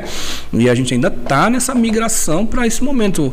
Então, vai em praça de alimentação de shopping hoje, pode ver, a maioria é autoatendimento, é lá naquele totem, você mesmo já escolhe no menu de pedidos e tal. E a gente tá cada vez caminhando mais para essa realidade. Portanto, um profissional que te atende pessoa a pessoa, que te entende, que te compreende, que sabe entender a sua necessidade e o seu momento, esse profissional vai ser muito mais valorizado do que antes. É isso que eu entendo. Entendi. Mas assim, tá assumindo essa figura. E você, Cátia, como que você... Eu acho que assim, a inteligência artificial e também toda essa parte do marketing digital está facilitando quem é profissional de verdade. Isso que o Alisson está comentando. Porque o vendedor atual, hoje, o vendedor desse momento, ele não está tão preparado a nível de inteligência emocional e de recursos que a gente aprendeu há 20, 30 anos atrás, né? Que é mexer com o emocional do cliente, é trabalhar... Não, você tocou num ponto que fez eu lembrar aquela frase, aquele pensamento de quando a pessoa não deu em nada, ele é vendedor, que não sabe fazer nada, não, o que é? Eu sou vendedor. Antigamente era não, continua sendo, pelo que vocês estão me falando agora, porque quem é profissional, não, sou vendedor, eu sei o que estou fazendo e nunca vai faltar mercado para ele. Se bobear, ele que está mandando, ele trocando esses projetos de IA nos mercados, nas distribuidoras, ele que está vendendo esse outro serviço, né? Facilitar e tirar os vendedores lá que não são vendedores, porque você não fez nada, você não sabe de nada, o que você é? Eu faço vendas. Você é vendedor, né? Então ainda continua o que acontecia no ano passado. Exatamente. As pessoas não têm treinamento, não têm formação em vendas. Vou tentar vender alguma coisa na internet. Hoje o pessoal está muito nisso, né? E assim, eu acho que a IA ela vem para facilitar quem é realmente profissional, porque eu acho que a IA vai trazer mais cliente para quem já está preparado. Por exemplo, eu participei agora, quinta e sexta, de um evento de IA. Então eu fiquei encantado, Muitas pessoas que estavam, inclusive uma pessoa que estava comigo, uma parceira minha, falou assim, nossa, eu tenho medo da IA, entendeu? Eu tenho medo de a IA tomar o emprego de muitas pessoas. Eu, como vendedor, que estou preparado, que entendo toda a lógica do negócio, eu falei, não, putz, isso aqui é uma solução extraordinária. Eu vou ter métrica, eu vou ter previsibilidade. Quando você tem um vendedor que às vezes tem um problema comportamental, tem um problema técnico, você não tem previsibilidade. Agora, quando você tem a tecnologia que te ajuda nessa parte de prospecção, de filtro, tudo, você tem muito mais vantagem e previsão daquilo que você quer faturar, entendeu? Em se falando de IA, né? Exatamente, quer dizer, a IA ela precisa ser, ela vai ajudar a gente a cortar caminho, né? Porque o que está acontecendo? O perigo está acontecendo é o seguinte, as pessoas estão deixando de pensar e achando que a IA tem que raciocinar no lugar dela. Não é isso. Não. A IA ela tem mais velocidade. Ela vai ser treinada, né? Você que vai treinar a IA. Um serviço mais mecânico, né? Imagina você pega lá uma lista de clientes, você delimitar de que região que é cada um, separar, você joga na IA, ela faz em segundos. Se você fosse fazer isso na unha, você vai demorar um dia inteiro separando. Então, esse tipo de coisa a IA a gente tem que saber usar, mas ela nunca vai nos substituir, né? No nível daquilo que é a profundidade, a complexidade do ser humano, da interação, do comportamental, né? Por exemplo, igual eu acabei de falar sobre o exemplo da bolsa, né? Uma mulher que vai comprar uma bolsa, uma mulher que está bem sucedida e ela quer se notabilizar como uma mulher bem sucedida e que ela agora quer andar com uma bolsa de 40 mil reais, uma inteligência artificial, ela não vai entender essa emoção, esse sentimento, esse porquê, né? Essa alma, esse soft skill, né? Então é nesse sentido que o consultor vai... E ela quer fazer valer isso. Ela quer pagar os 40, porque na 25 de março tem a mesma bolsa por 700. Uhum. Na primeira linha, ou 1.000. Hoje tá... Até a primeira linha tá caro lá. É 1.000. Mas ela não quer ser vista comprando. Ela não quer saber que ela comprou uma primeira linha. Ela quer comprar na loja tal. Evento, né? Ela quer pagar aquilo. E é aquilo que... tem toda uma bagagem por trás disso. Sim, sim. Ela não está comprando a bolsa, não. Ela está comprando outras coisas. Existe, inclusive, um case da marca Mercedes-Benz, que foi um dos piores fracassos da Mercedes, foi o lançamento do Classe A. Por quê? Porque você tinha um tiozão de 50, 60 anos, que o cara chegou ao sucesso e ele conseguiu a tão sonhada Mercedes. E agora vem a Mercedes e anuncia na TV. Agora todo mundo pode ter uma Mercedes. Estragou a brincadeira, né? Então, tem um caso acontecendo assim também, que a Porsche perdeu o mercado para os caras mais poderosos, que tem mais grana, exatamente por conta disso, porque a Porsche ficou acessível para muitas pessoas que às vezes são os influenciadores e tal, e aí já tem esse estudo, né? Apareceu um estudo esses dias falando disso. Que muitas pessoas que são mais raízes, ele já não quer mais uma Porsche, já quer já vai para outra. Não, Porsche é uma marca de emergentes, né? Os novos ricos, né? E eu queria ter um Porsche, e eu tive. Eu gostava daquele do James Dean, né? O Porsche 1967, coisa assim. E por um bom período de tempo eu me satisfiz, né? Me satisfia, fazia o meu ego, minhas coisas. O próprio James Dean. O meu Porsche parecia a penteadeira de puta, cheio de luzinha, assim, não sei o quê, porque ele foi modificado, né? Ele saiu do tradicional.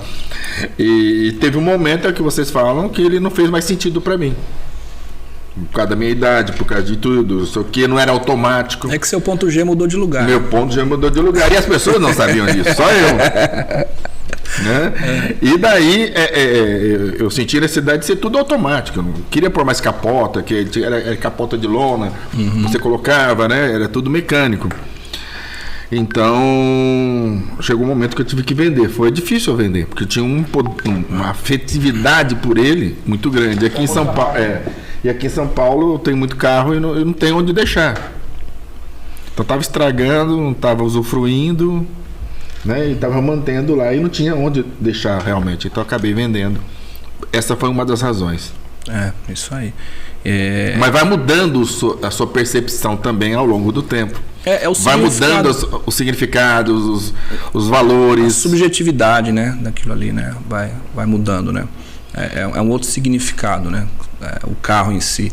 E eu acho que um objeto que mais evidencia essa coisa toda que eu estava falando do ponto G é carro, é o mais evidente que tem, né? Que o carro tem todo um significado, toda uma arquetipia, tem todo... Mas não como uma bicicleta. Não como uma bicicleta faz muito mais sentido para algumas pessoas. Exatamente, né? Ainda mais para uma criança de 4 anos de idade, 4 anos, né? Que perdeu o sono. É isso aí. E foi trabalhar isso com quase 40 anos de idade, né? Foi com 30 e tantos anos. Foi no Rebirth que você pegou isso, né? Você sacou ou não? Foram alguns episódios que isso veio à tona. Olha que interessante. Eu tinha esquecido disso. Não entendia. Enfim, eu tinha algumas travas que eu não sabia de onde. E eu fui revisitar esse momento. Aí eu fui lembrar que aos 4 anos de idade eu tive esse episódio traumático, né? E ressignifiquei, e você entender, e gera um perdão, né? Aí entra o perdão, que na nossa... Seu pai é vivo? Meu pai é vivo, tá bem, chegou lá bem vivo. E na sua vida profissional, o que significou essa ressignificação? Quando você Então, o que isso trouxe, né? Nesses últimos anos? Isso trouxe uma crença foi curada a crença de merecimento, e isso foi ressignificado, porque o que acontece com nossa imersão, o que nós fazemos com as pessoas, a pessoa aprende a contar a própria história de um outro lugar. É a mesma história, mas de um outro ponto de vista e de um outro lugar, com a outra energia. Porque agora eu compreendi, uma outra compreensão.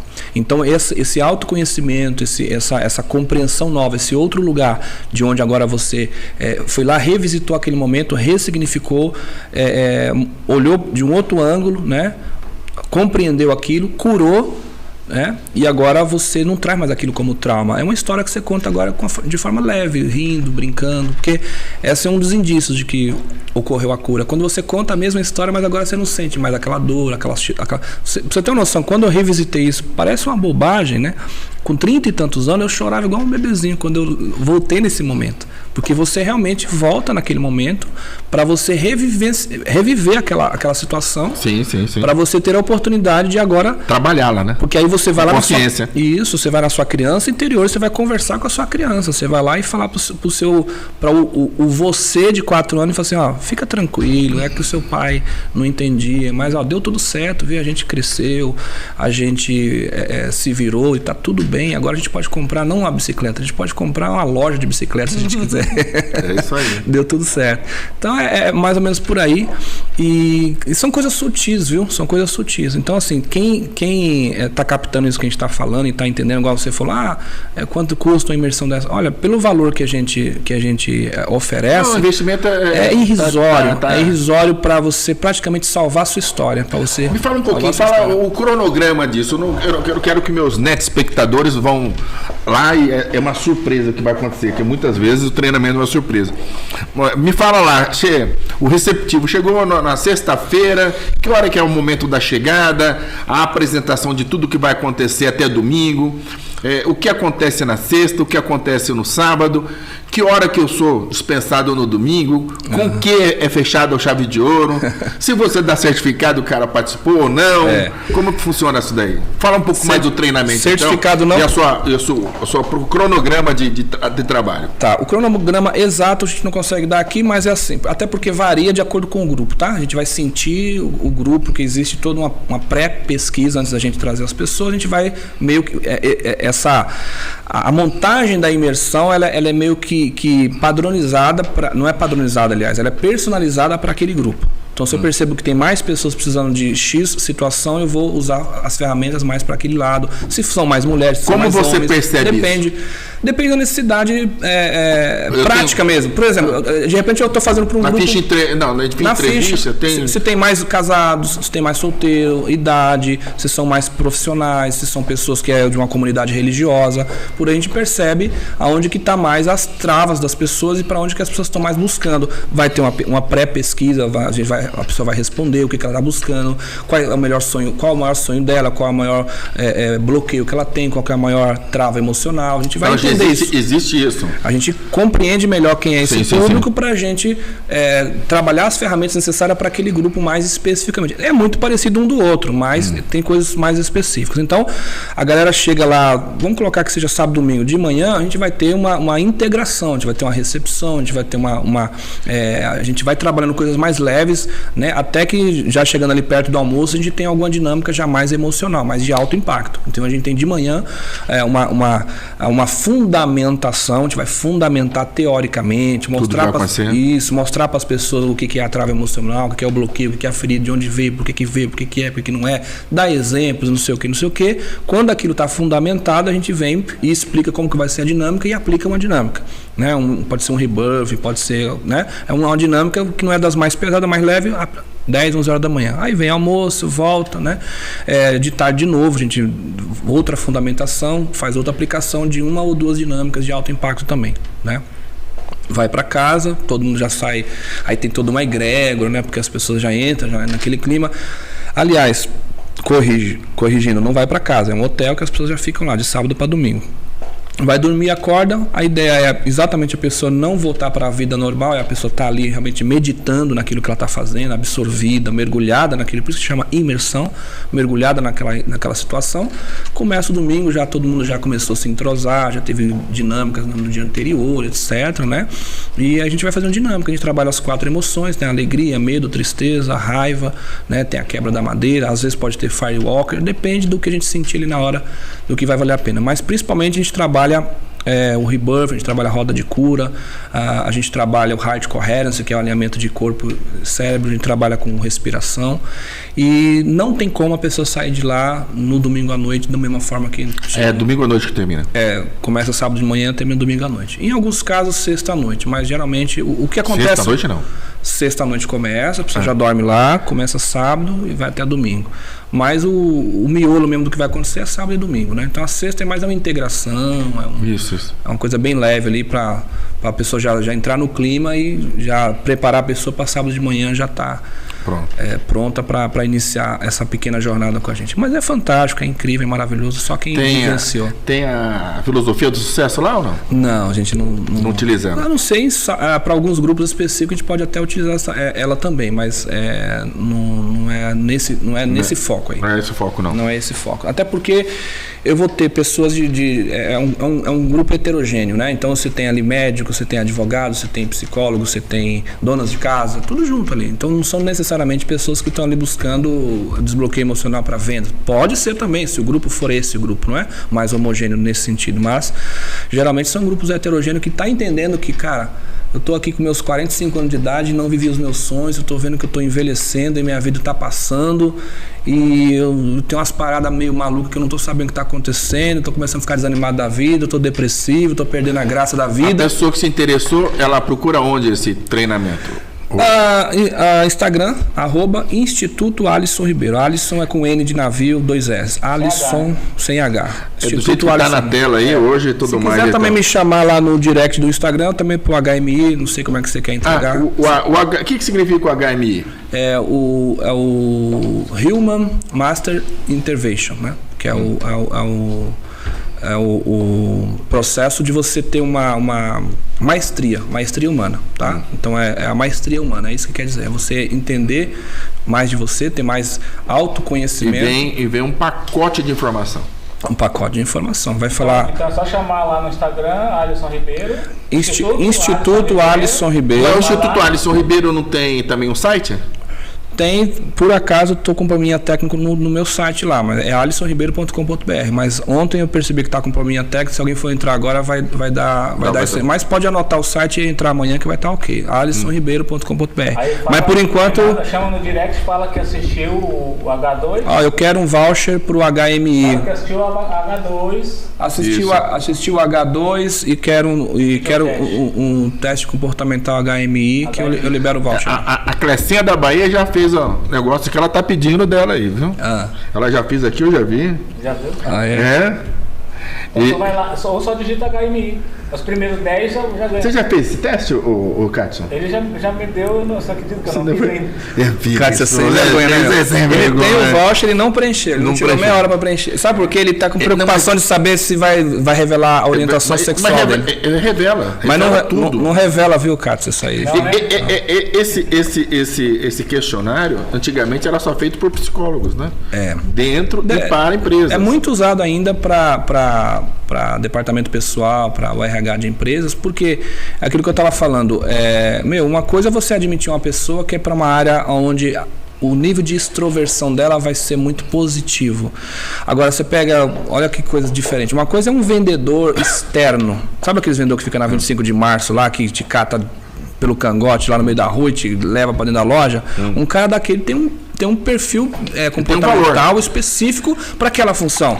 Agora pega um cara programador, um cara de TI, é um cara mais introvertido, um cara para ficar na frente de uma tela 10, 12 horas por dia lá programando alguma coisa, é um cara mais introvertido, né? Então, e não existe um perfil bom nem um perfil ruim, só existem os perfis. Cada perfil tem a sua alocação, onde ele funciona melhor. Por exemplo, no HMI você vai ter as 4 letrinhas. A primeira é se é introvertido ou extrovertido. A segunda é se você é sensorial ou se você é menos sensorial. Como assim? Tem pessoas que elas são mais do aqui e agora. Tem pessoas que elas são mais de objetos, de toques. Por isso que é sensorial. Tem pessoas que são mais sensitivas. Pessoa que é mais de possibilidades. O cara tá aqui, mas a mente dele tá navegando. É mais filosófico, é mais aprofundado. Viaja na maionese, legal mesmo. Pensa filosoficamente no porquê das coisas.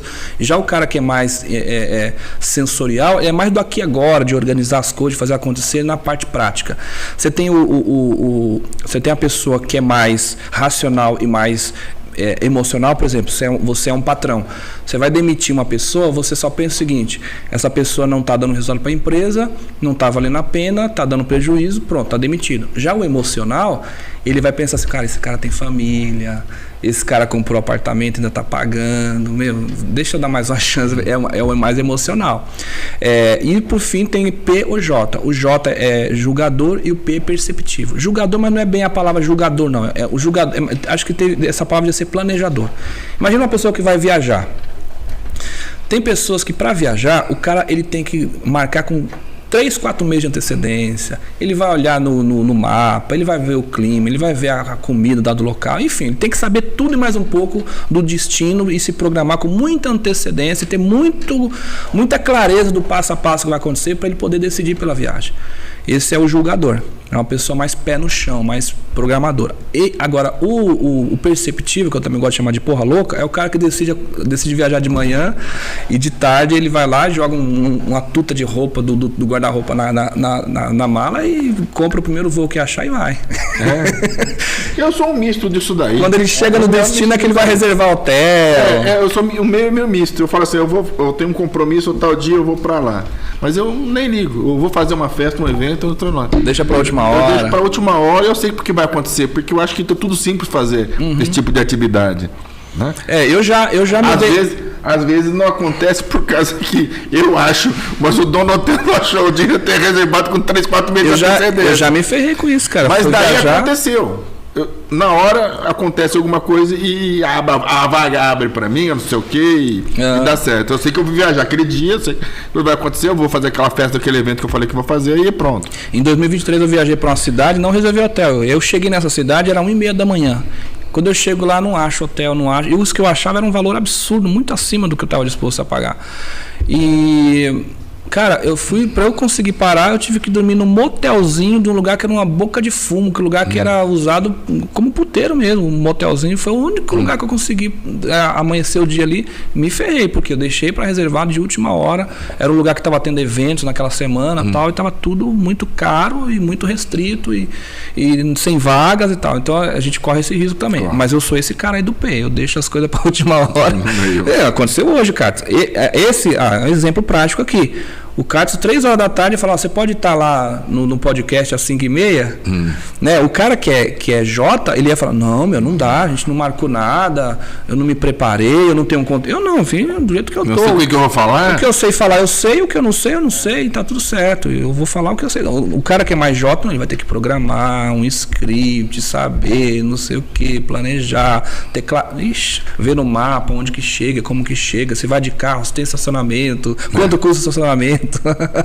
Se tá valendo a pena ter ido lá. É um cara mais chato, vamos falar assim, não é porque eu sou P, não, mas. Não, mas é assim mesmo, né? É assim mesmo. Cada um. Eu tô falando que é chato, mas. Como você funciona melhor, né? Se ele funciona melhor assim, não adianta a gente querer O cara que é o J, ele é mais jogo. O P já é mais jogo de cintura. Vai visitar um cliente, não deu de um jeito, ele faz de outro. O vendedor precisa ter esse jogo de cintura, né? Nossa, porque as coisas não são tão igual hoje. Choveu aí em São Paulo, cara, alagou tudo, não sei o que. Quer dizer, você tinha um planejamento, as coisas mudaram. 2 pessoas desmarcaram. E aí? 3, né? 3. Você tem que, de última hora, ter esse jogo de cintura de saber remanejar as coisas, não é? E o cara que é J, ele sofre muito com isso. Se ele programou uma coisa e na hora H aquilo deu errado, o cara fica... Já trava. É um bloqueio já, né? Então são perfis, né? Então, se o cara tá numa função onde as coisas são dinâmicas... Ontem eu estava no Guarujá, demorei 10 horas para sair de lá e chegar aqui em São Paulo. 10 horas de estrada? De trânsito e ninguém fala o que aconteceu. Se eu procurar no Waze, o que aconteceu? Não Deve ser o fala. pessoal que para lá, deixa uma Kombi quebrada para poder vender. 10 horas do Guarujá até aqui? 10 horas. Nunca, nem no Natal, nem Ano Novo, teve um trânsito como Cara, o dá de pra vir ontem. lá de Minas Gerais em 10 horas, né? 10 horas eu chego quase na Bahia. E de volta para Manaus de avião. Tá? E aí dá uma aflição, né? Nossa, foi complicado. E daí, nós que somos P's, ou na linha do meio, né? Que a gente meio tênue, um pouco. A gente planeja um pouquinho, mas nem tanto. Mas aí sabe o que é? O HMI mostra a intensidade. Então você é P, mas de 1 a 100 o quanto você é P. Você é J, de 1 a 100 o quanto você é J. Então um J muito acentuado é um cara que, se você de última hora propor algo para ele não vai se mexer. Vai falar, opa, eu não planejei, eu não tô sabendo, não dá para mexer em nada aqui agora. Num dos perfis que eu fiz aí, mais simplificado do que esse, eu fiz um bem sofisticado. Mas eu não me recordo agora. Foi com um psicólogo, quando eu contratei para fazer o levantamento do perfil de cada indivíduo da minha equipe. Na época eu precisei. Mas um mais simples em treinamentos, emocional até, que você via se você era gato, se você era... tubarão, se você era mais emocional ou se você era mais racional. Bom, aquele deu, na época que eu fiz o treinamento, umas 2 vezes você fez o mesmo treinamento, deu, eu acho que 100% racional. E o meu parceiro que ia comigo, né, que sempre me acompanhava, ele deu 100% emocional. Eita. Olha como a gente complementava, como amigos, como parceiros de negócio e tudo mais. Né? Interessante. Então, num treinamento emocional, eu não sacava nada. Olha como é que é as coisas. Num treinamento emocional, o meu perfil, na época, eu via... Não, o que está acontecendo? Tá todo mundo pulando, sorrindo, tá chorando, sabe? Porque... Palhaçada, eu quero entender o que você está falando. Eu sou extremamente inteligente, racional. O que aquele doido está falando lá? Por que esse cara está pulando? O que é isso? Né? E eu chegava com status, né, de autoridade de tudo que tenho no meu nome, na minha trajetória, que eu era o cara mais centrado do grupo. Imagina se chegar nessa hora que está acontecendo terapia da morte lá. Não, todo mundo não sabia o que está acontecendo. Porra. Daí, com os treinamentos que eu fui dando mais valor para isso, né? Tentando. Quer ver outra coisa que a gente faz? Mudou muito. Quer ver que outra coisa que a gente faz? Hoje eu choro vendo uma flor. Tá emocionado, né? Fico emocionado. Quer ver outra coisa que a gente faz na nossa imersão, a reconexão? É ajudar a pessoa, porque o que acontece? A gente traz muitas questões de papai e mamãe. A gente é metade pai e metade mãe. E tudo que você faz na vida, ou você faz para você fazer igual que seu pai fazia, ou você se rebela. Ou você faz igual que sua mãe fazia ou se rebela. Isso inconscientemente também. Algumas coisas até são conscientes. Outras são, por exemplo, falar de mim, por exemplo. Meu pai é extremamente previsível. Meu pai todos os dias, 7 horas da manhã, sai para comprar o pãozinho na padaria, o mesmo pãozinho, na mesma hora. Ele é desse... O mesmo vendedor. No mesmo caixa. Gosta de almoçar na mesma hora, gosta de jantar na mesma hora. É assim, ele gosta da rotina dele. Eu rebelei isso do meu pai, eu já não gosto de rotina. Eu acho a rotina uma coisa das mais chatas que tem a rotina. Mas a gente aprende. Se eu tiver 3 dias iguais, o terceiro eu já tô meio de saco cheio. Então eu tenho que trabalhar em alguma coisa que me dê essa situação de eu, de vez em quando eu ter rotinas diferentes, né? Um dia não é tão parecido com o outro, né? E a gente é assim, ou a gente está rebelando o pai, ou a gente está copiando, consciente ou inconsciente, e a mãe também.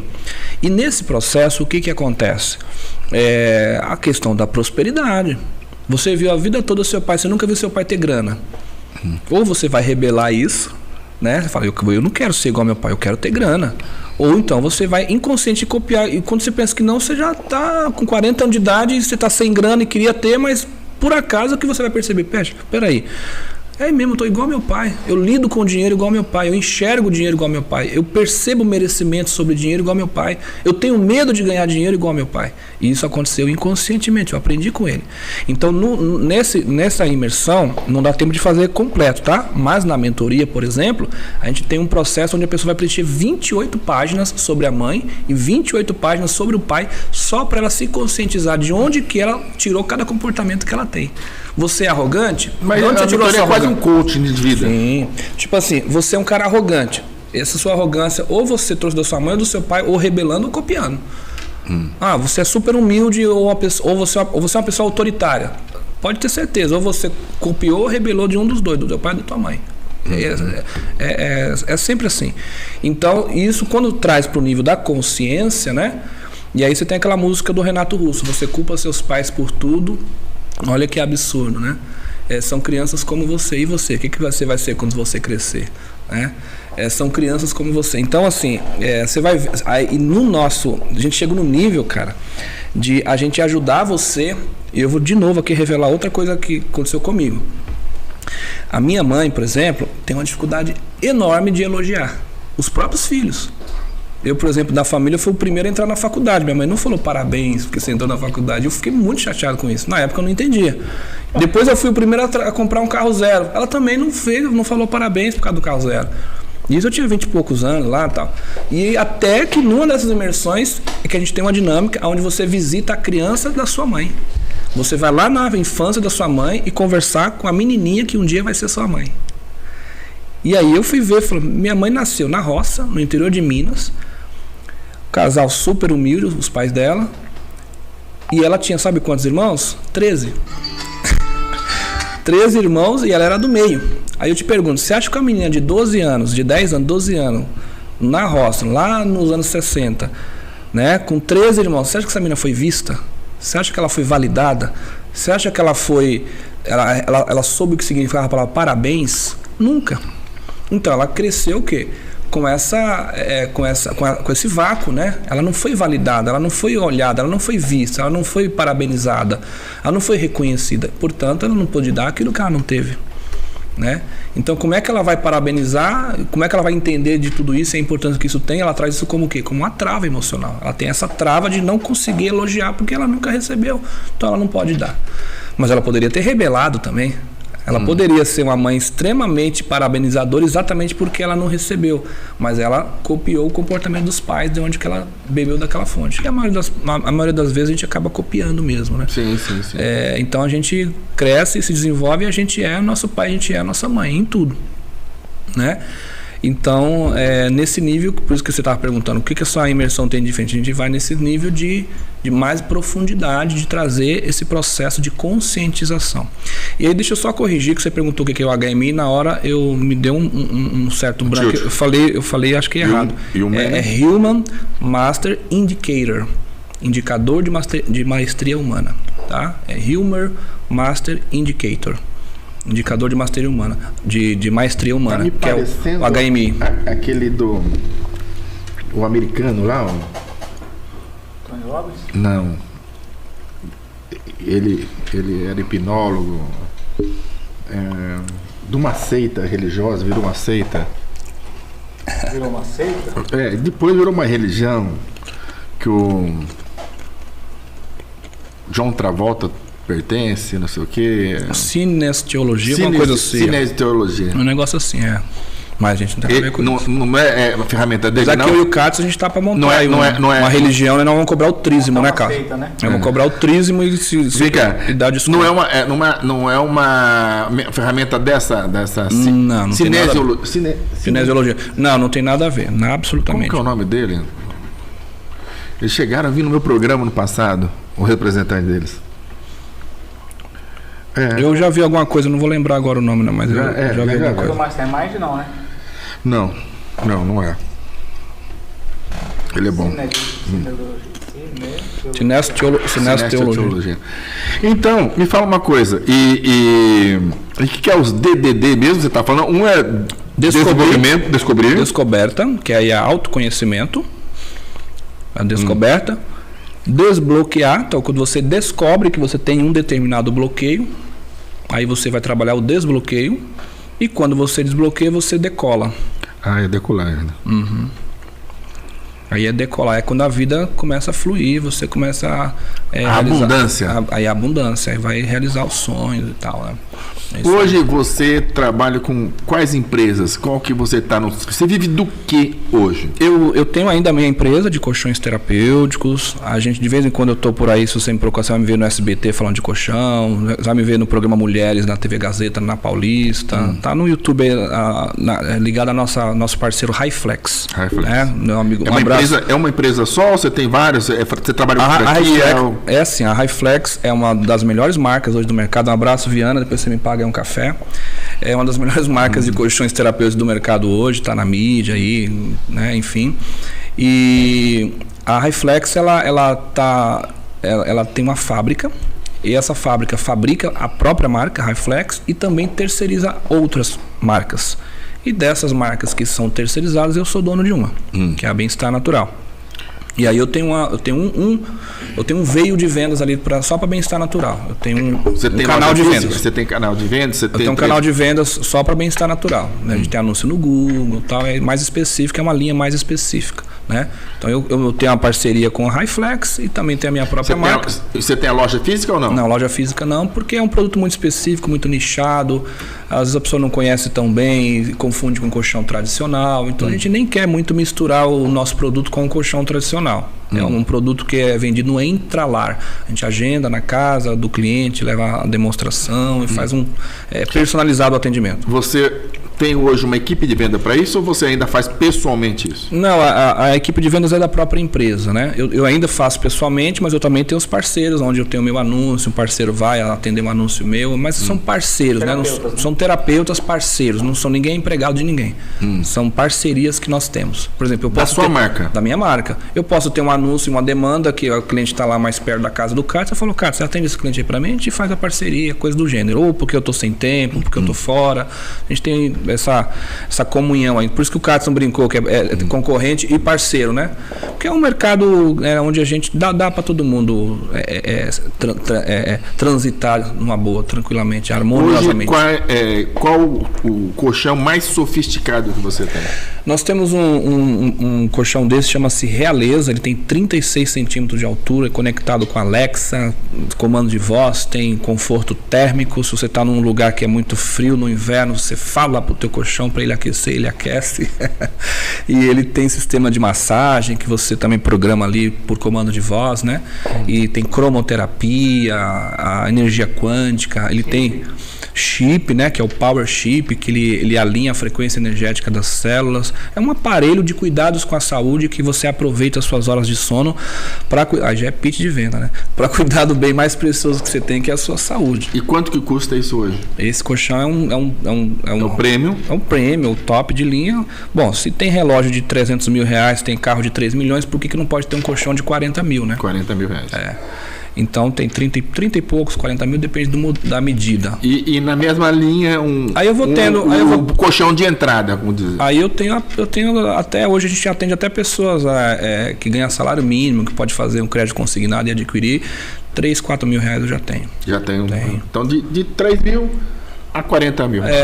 Para todos os bolsos e gostos, porque todo mundo precisa cuidar da saúde. E a Highflex, ela vamos chamar assim, democratizou, porque hoje ela consegue atender todas as classes praticamente. Nosso programa é muito assistido na Bahia, no Nordeste. Nossa, a gente tem muito cliente baiano. Chega lá? Opa, tive muito. Um abraço para Luiz Eduardo Magalhães, Terra da Soja, tive muito tempo lá. Um abraço para Bom Jesus da Lapa, Camaçari, Salvador. Neumar, que está em Salvador aí, então tem Tem bastante gente lá na Bahia. A gente manda pra Bahia toda hora. Além disso, você vive dessa empresa que você falou há 25 anos. Esse é o que mais negócio você tem? A gente tem nosso trabalho com colchão, que é onde a gente tem as parcerias e tal, é antigo já. E hoje eu sou um treinador comportamental, que eu dou treinamento para vendedores, para a própria Highflex, vendedores da Highflex, de outras empresas. O Carson antigamente tinha uma empresa, na época chamava High Life.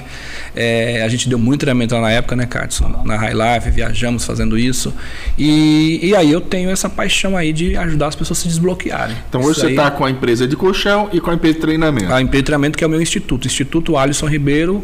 E você faz para empresas que pode contratar? Faço para empresas, por exemplo, equipes de vendas. Então você tem lá a sua equipe de vendas, imobiliária, né? O cara está com dificuldade para vender os apartamentos, loja de carro, de imóveis e tal. Você está percebendo que está faltando um up dentro da equipe, está faltando um brilho nos olhos, está faltando alguma coisa ali que não está visível. Isso é um treinamento de um dia, de uma palestra? Pode ser desde uma palestra até um workshop que é de 2-3 horas, até um treinamento que é de 2-3 dias, como também um programa de treinamentos onde eu vou várias semanas na empresa, uma vez por semana, trabalhar 3-4 horas por semana com a equipe. Isso está tudo lá no seu formatado para... De acordo com a necessidade do cliente. De acordo com aquilo que é a dor da empresa. O dono da empresa vai, você faz uma entrevista com ele, troca ideia. O que está faltando aí, o que está acontecendo, o que você gostaria de melhorar na sua equipe, onde você acha que está pegando, o que você acha que falta e tal. Aí eu vou trazer o meu olhar de treinador comportamental, dessa parte toda de alma, de mente, de emoção, e mostrar para ele, vender a ideia de o quanto que isso tudo que é invisível no primeiro momento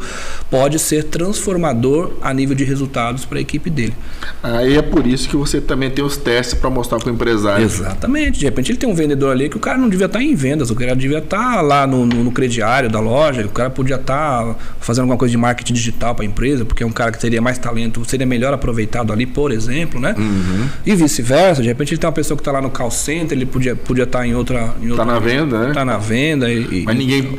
Né? Ele não cavou a oportunidade e ninguém observou isso nele. Alocar melhor a equipe, otimizar e maximizar o resultado por conta desse gerenciamento. Identificar o potencial de cada indivíduo. Identificar o potencial, né, que é individual. O Carson, eu acho que ele já falou demais aqui hoje, hein? Falou, já fez uma palestra pra nós. Uma palestra aqui. Uma palestra e a gente nem cobrou nada pra fazer essa palestra. Nem cobramos nada, né? Acho que eu tinha que cobrar, né? Olha, eu quero agradecer a sua participação aqui no nosso programa, viu? E dizer muito obrigado pelo seu dinamismo. Você teve de pé e a ordem hoje para estar aqui conosco, fazendo um programa que é toda segunda-feira. Nós temos um compromisso aqui. Katsu já tinha marcado com 2 pessoas, eu com um cineasta, e porque, né, não aconteceu, não sei, e faz tudo parte. Tudo é um propósito, né? Eu acho que era para você estar aqui. Pois é. Forças cósmicas não identificadas, era para nos conhecermos. E a dizer muito obrigado, sucesso sempre, parabéns. Validar as suas ideias. Eu que agradeço pela oportunidade, viu? Eu quero falar para você que também tinha alguns parceiros e eu acabei recentemente escrevendo 2 livros. Um é o Saga, uma história de relacionamento profissional do advogado, do cliente e dos honorários advocatícios. Você na área de vendas pode ser até muito interessante para você, porque esse gibi, na verdade, eu escrevi há muitos anos e não encontrava um talento que pudesse fazer as imagens para mim e transformar isso numa realidade.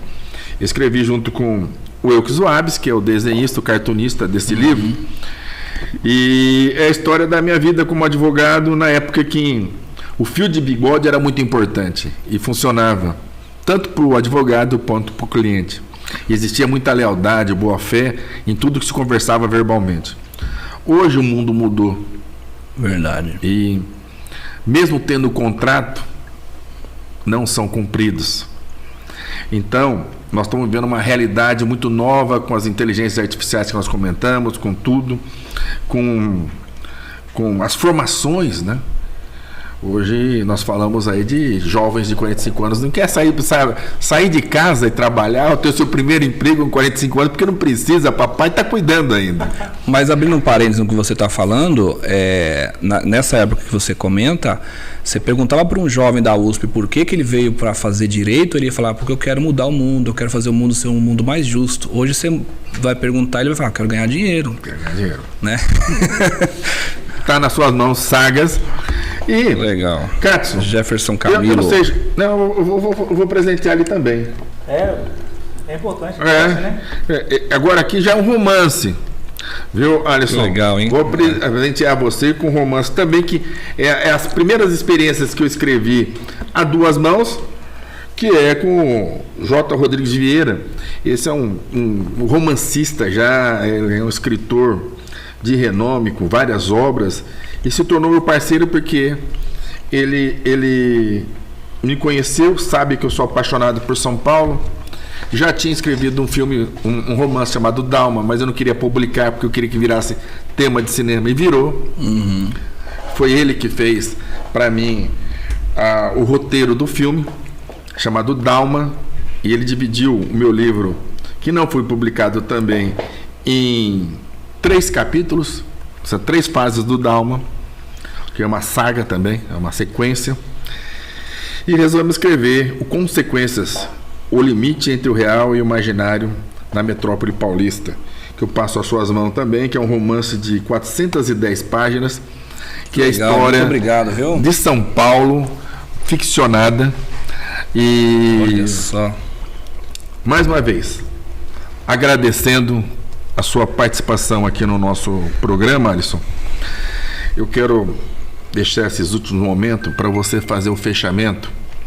Eu vou passar também a palavra para o Katson, que ele é meu parceirão aqui, meu amigo, e está me ajudando a reestruturar o H2.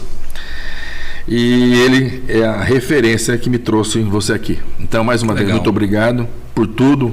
Você vê que não foi a tempestade, o holocausto que aconteceu aqui em São Paulo que o impediu de vender o seu peixe hoje aqui. Tá bom? E aí, muito obrigado. Eu que agradeço, estou muito grato por ter estado aqui, agradeço a audiência, o pessoal que suportou a gente conversar até aqui. Espero que tenha sido de alguma forma, alguma coisa do que eu tenha falado aqui possa ter tocado o coração das pessoas e ter despertado, né? Ter dado um estalo aí. Porque, para deixar uma mensagem final, Jefferson, o que acontece? Se você parar para pensar, nós seres humanos, nós vivemos alguma coisa em torno de 30 mil dias. 30 mil dias é mais ou menos a idade que morreu Pelé. É mais ou menos o que a gente tem de vida. Então, tempo é tudo que a gente tem. E é o que nós menos temos, é tempo. Então, cada dia que passa é um a menos nesses 30 mil dias. Para ser generoso, tá? Porque infelizmente, nem todo mundo tem essa graça, oportunidade, né? De viver 30 mil dias, né? E esses 30 mil dias que você vai passar aqui nessa existência, tendo essa experiência dessa existência, ele vai ser muito definido sobre quem você pensa que você é, o que você acredita que você pode, né? A competência que você pensa que tem e o que você acredita que merece. E muitas das vezes esses 30 mil dias ficam, vários deles, subvividos, digamos assim, não sei se existe essa palavra, subvividos, né? Uma vivência medíocre em função de traumas, de ressentimentos, de não perdão, de falta de amor próprio, de bloqueios emocionais, de feridas emocionais que a pessoa só vai conseguir curar a partir de um autoconhecimento, né? De o quanto que ela merece mais e melhor. E todos nós merecemos. Então, o fato de você estar vivo, estar aqui agora, você faz parte do universo e você é. Você tem em si toda essa centelha de poder participar da vida e da existência em toda a sua plenitude. Mas, de alguma forma, em algum momento da vida, da infância, dos antepassados, até mesmo a religião, por que não, bloqueou essa pessoa no nível de ela não se sentir merecedora de viver tudo aquilo que a existência tem para oferecer. E é desse lugar que eu me coloco como uma pessoa que entendeu como uma missão de vida, igual nós estávamos falando, você trabalha com vendas? Trabalho com vendas. Venda para mim é o ganha-pão. Mas se você falar em termos de paixão e naquilo que eu sinto mais vontade de fazer acontecer, de curar pessoas, é por conta da nossa imersão, a reconexão, que é onde eu ajudo as pessoas a entenderem tudo isso para ter uma vida mais abundante, que é o DDD, desbloquear, descobrir, desbloquear e decolar para essa vida abundante aí. É isso. Muito obrigado, já agradeço mais uma vez e vou passar a palavra para o Katsu. Katsu, hoje foi o desafio, você também está deixando de última hora as coisas aí para fechamento, você viu o que acontece, as coisas acontecem, mas no final deu tudo certo. Tudo deu certo, né? Eu quero agradecer mais uma vez ao Jefferson, né, a essa confiança depositada aqui na nossa parceria. E ao Alisson por estar aí disponível, né? É uma pessoa que, se ele me ligar, eu vou atender de madrugada. Se eu ligar para ele, tenho certeza que vai atender. Igual o Jefferson. O Jefferson, às vezes, 1h da madrugada, tá ligando. Não sei o que acontece. Acho que ele toma um suco, né? E aí fica ligando. O que tem acontecido entre vocês nas madrugadas, hein? Queremos saber. Mas isso é confiança, né? Que o Alisson falou, então eu agradeço ao Alisson de estar Obrigado. Prontidão aí para participar com a gente. Sim. E que esse podcast aqui possa agregar muito na vida dele e ajudar muitas pessoas também. Então, muito obrigado. E que você passe depois desse podcast a não fazer um treinamento apenas de 3 em 3 meses, quiçá no mínimo um treinamento por mês. Né? Logo na época do pagamento de todo mundo, você deve parcelar isso, suavizar isso, para que mais pessoas possam receber essa energia sua e poder você, de uma outra forma, retribuir, realizando o seu sonho e ajudando as pessoas. Com certeza. Obrigado. E eu termino por aqui. Até um próximo episódio e tchau!